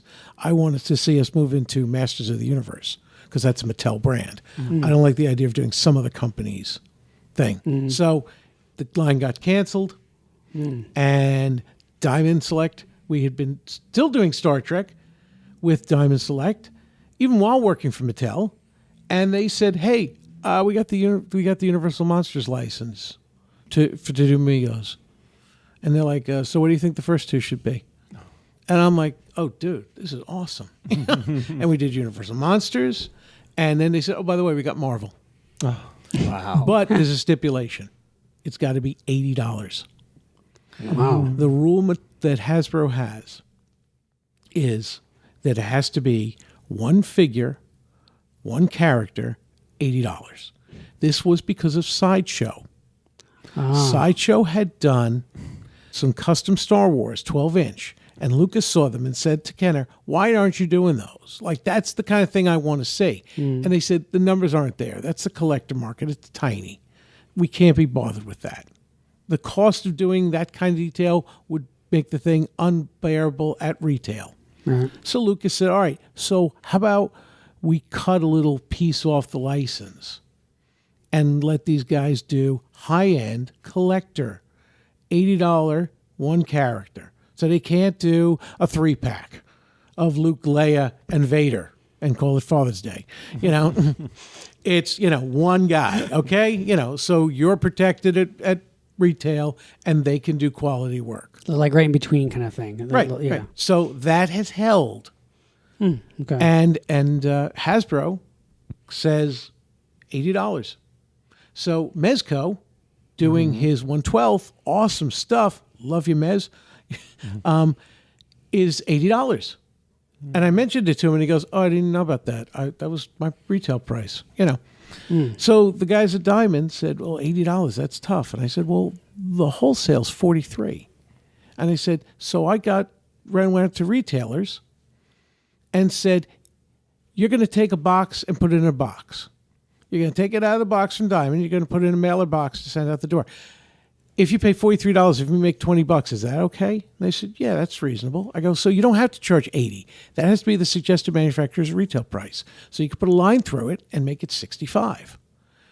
And it's not that heinous. No. Of course, collectors are like, oh my God, you guys are raping us. Right. And I'm like, I've explained it 100 times. And it's like, okay, whatever. Yeah, the guys at Diamond and I are just lighting $100 bills.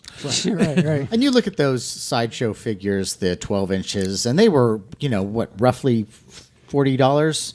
I mean, the The 12 inch, the originals. Yeah, the 12 inches. The originals. So, Yeah. you know, it's not that much more. And then, you know, for inflation, And we were you're doing in the same ballpark. What we were doing was, here's the Mego in the box, like the original, you know, Mego style in the box. And then here's a Peter Parker outfit, and here's a new, better Spider-Man outfit with separate boots and all different hands and different poses and the little camera belt. Yeah. And, you know, so we're trying to give you value, you know, for your money and say, well, think of it this way.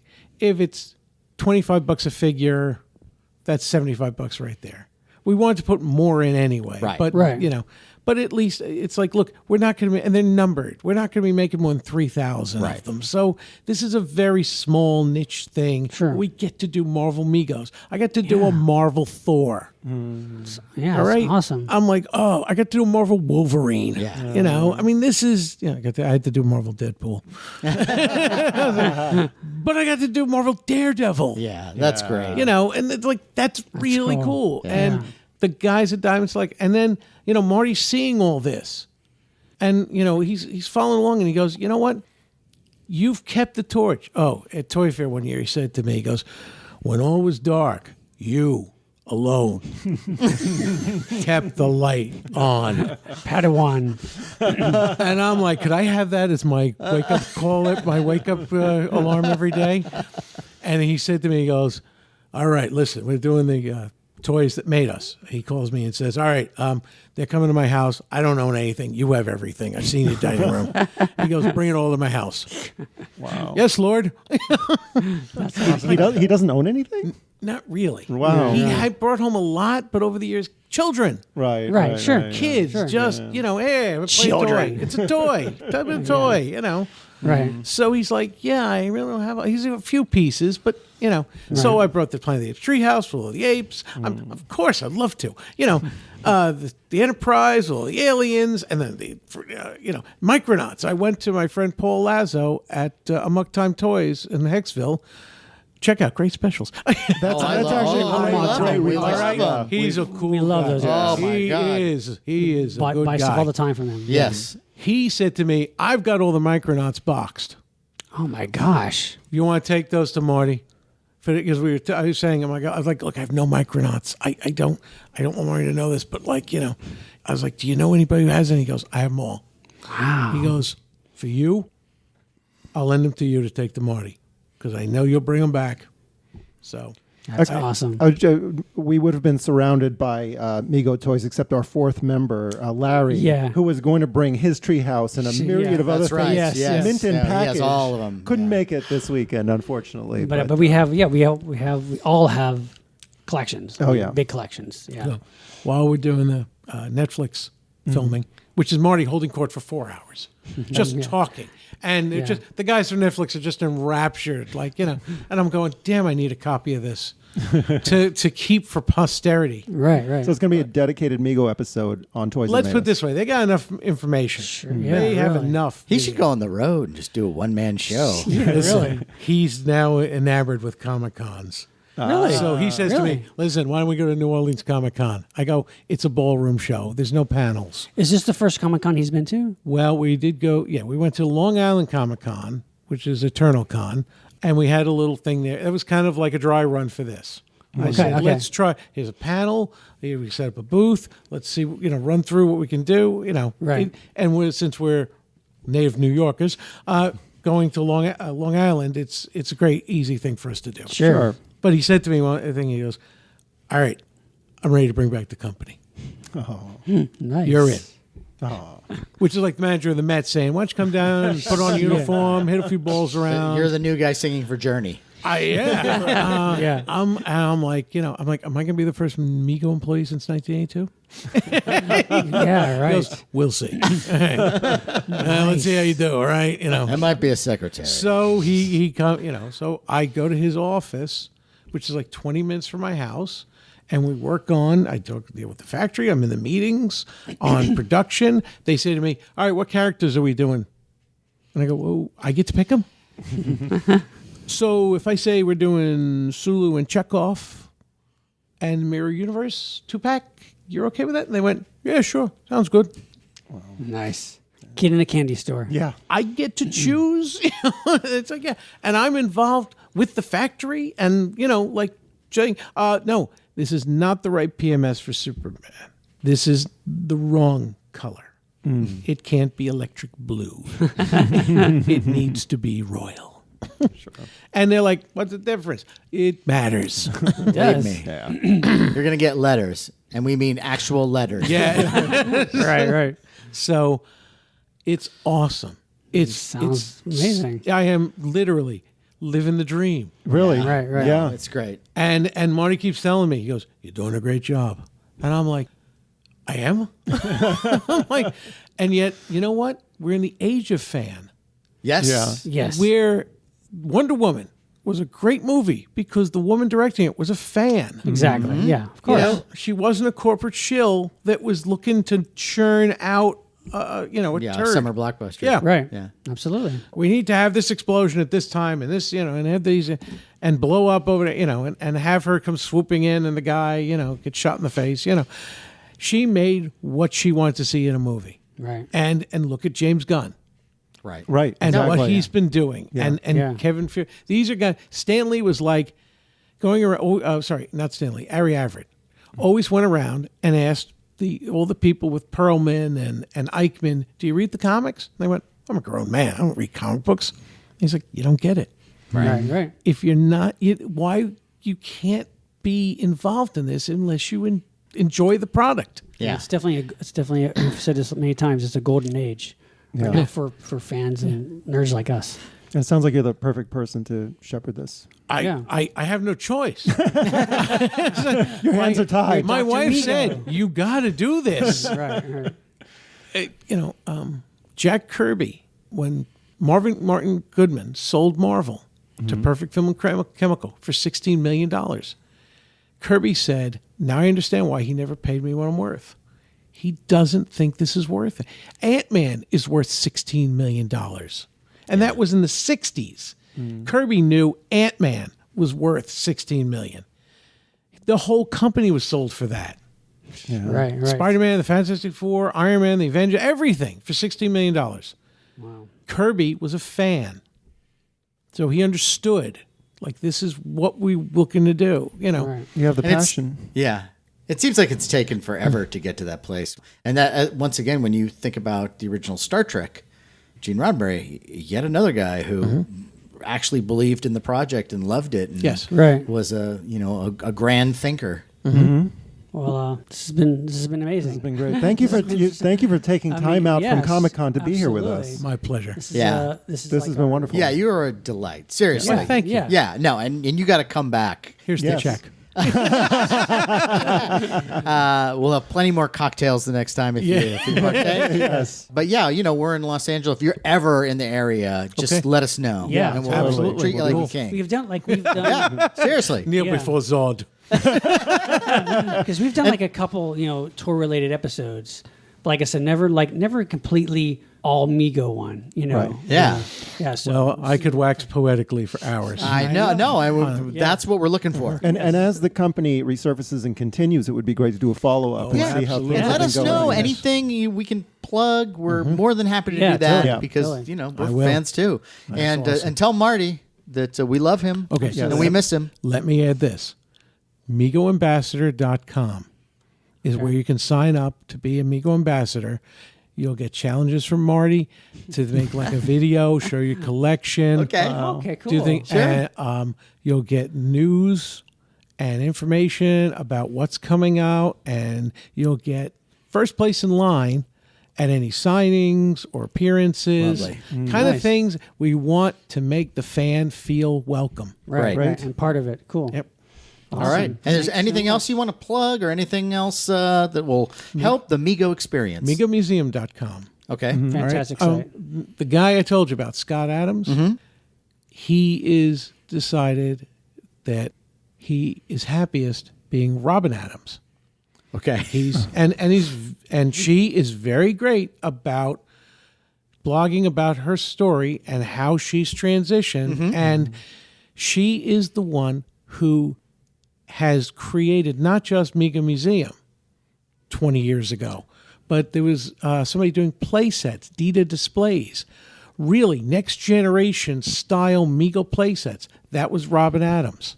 Wow, cool. That is a fantastic site. I mean, I've known about that site for years, and it's fantastic. And when I chuckled when you said Robin Adams, Yes. I was thinking of Robin the Boy Wonder. yeah, Yeah. And who doesn't want to? Yes, I but she has been the guiding vision.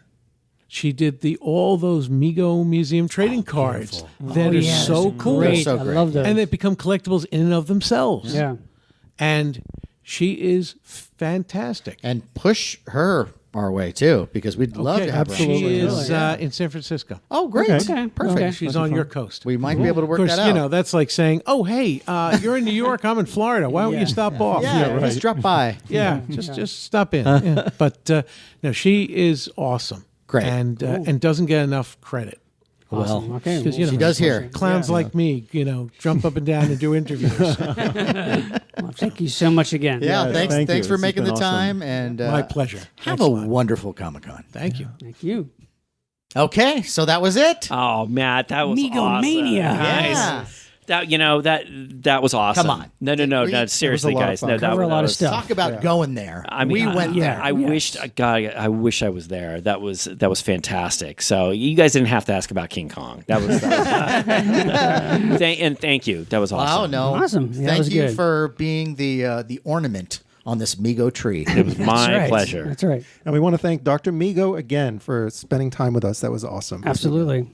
Time for a listener shout out. Shout out! We have several tonight. Several. Wow. Several listeners have bought some Monster Party merch from our eBay store, which is Cool. Monster Party Store.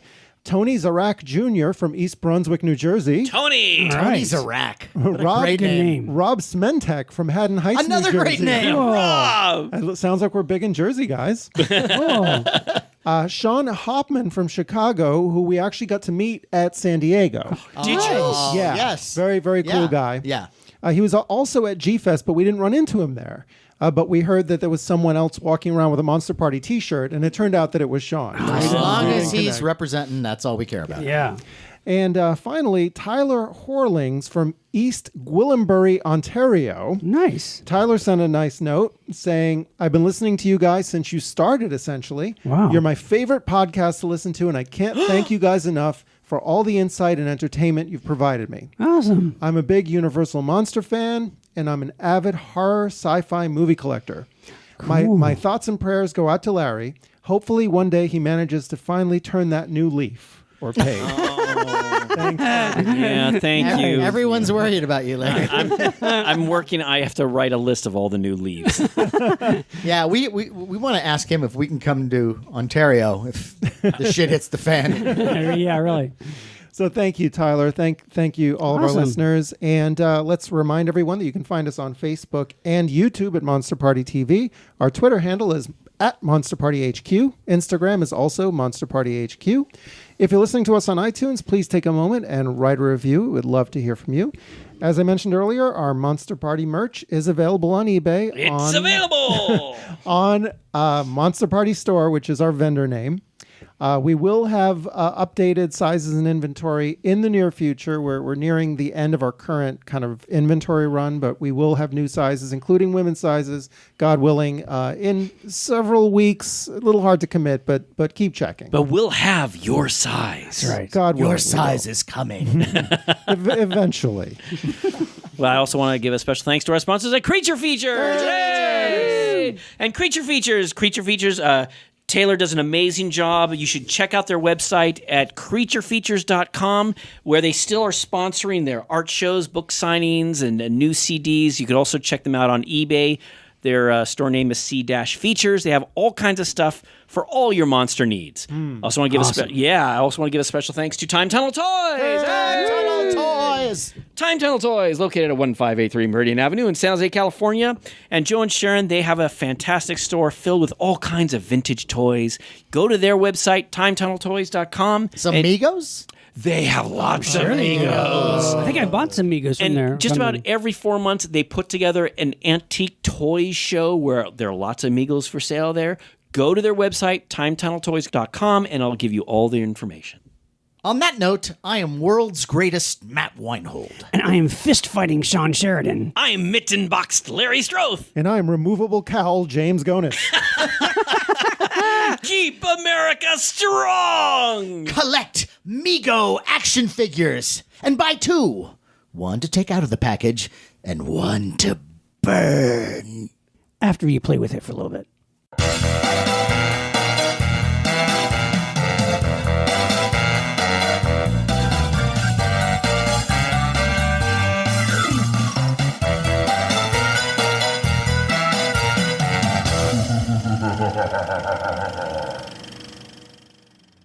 And you've done podcasts before? I don't know. I don't think. No? Was you first? You must have. Yeah. I was drunk in college, and That's the story we want to hear. Yeah. Anything drunk in college, that should be the name of this podcast. Drunk in college. No, Untrue. I'm saying that Cornelius Mego figure from the side looks an awful lot like Zero figure from the side. Can you guess which ape is not like the other? Hey, if you noticed, Zira has a more feminine form and more feminine look. They even give her kind of lips or something. Yeah, don't they? yeah. Really? Yeah. I did not notice. Netgear 96, is that your thing? What? Netgear 96? Yes. Test. You sound good. I don't. I don't know. Do I? You sound good to me. How about you, buddy? I don't know if I have a headset. I think you do. You Headphones. should. What's this right here? Okay, those are. Give those to him, and you use those. He took your headphones, Larry. You know, it's okay. No, it's not. No, it's all right. Sean, I'm not going to jump on Sean. Sean's just had like this, a liver replacement. Save it for the show, right? Is that what you're saying?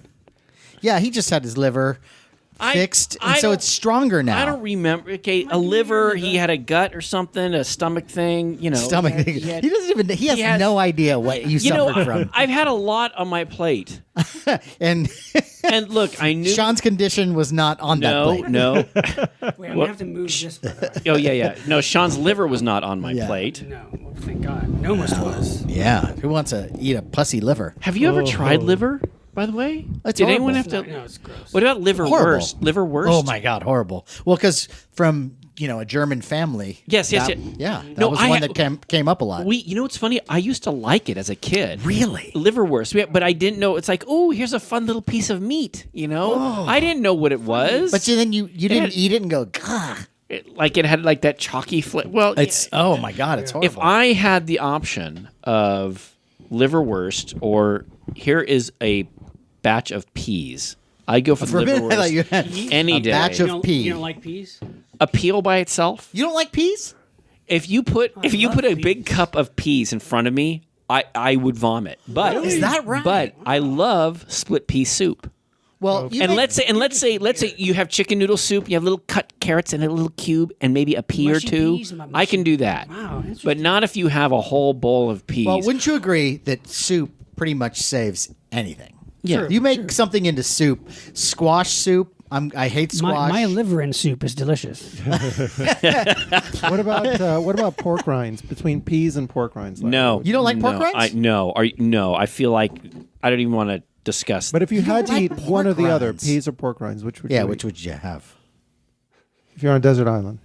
Ooh, You're on a desert island. okay, okay. After 3 weeks with no food. No. Okay, I see this. I see this. If I'm on a desert island and I have cans of peas All right. and cans of pork rinds, Bags of pork Cans rinds, yeah. of pork rinds. I think I would go with the pork rinds. Wow, you hate peas that much? well, Here's what would happen. You also need the protein. If I'm on the Yeah. desert Guessing you need the island, protein. if I'm on the desert island, it's like, it's like, okay, you take a like- bite of it and it makes me vomit, okay, Right. and I vomit, Yeah. and then over a period of time, I'll eat stop your own vomiting. vomit. You And know, then you eat your vomit instead. no, Vomit. no. Let's get soup. Okay, by the way, Soup saves everything. speaking of, Okay, vomit or Speaking peas? of vomit. okay, now speaking of soup, Vomit or pee? no, you may find this very interesting.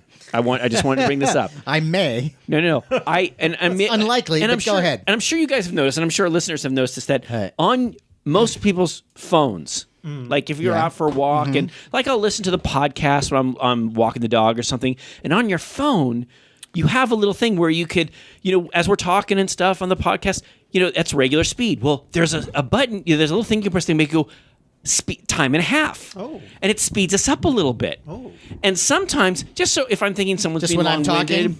I'll speed it up a little bit. I've done it, a couple times. Wow. No. And James, is you sound great. Sped up? Yeah, sped up. And it's not. And you slow yours down? Well, that's the funny. So it's like James Earl Jones, Listen, listen. Let's say. No. See, it's not the level. You don't go out. No, if I speed up, you talk like it's the you talk like a same- 40s reporter in a Yes, movie. yes. Like Walter Winchell? Yeah. Yeah. Now, if you do it 2 times, it's too fast.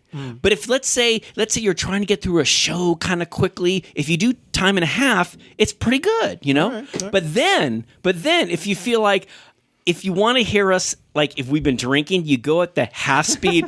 And it was hilarious, at least for about 5 minutes. I go, Have you ever heard guys, that? we're talking. Have you ever heard Trump slowed down?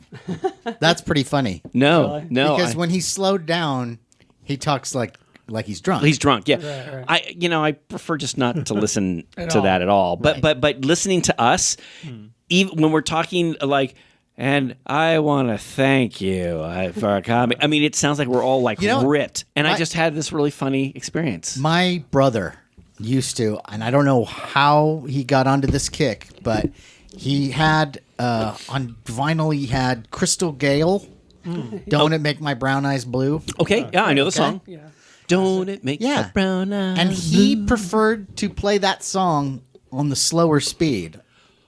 Okay. And because he thought it was cool and it sounded like a more sultry jazz version, but like a man singing it. So it was like, and don't it make my I remember doing brown those Cher songs. We would play it, and she sounded just like a man. I did that with Lulu. The B-side. No. The B-side of To Sir With Love was, I think, a song called A Boat That I Row. And I read somewhere that if you play that on 33 speed, even though it was a 45, it sounds like a blues singer. And it did. It sounded like a male blues singer. So I'm not sure if people heard have it listened to here this, first, but, listeners. But, I but know.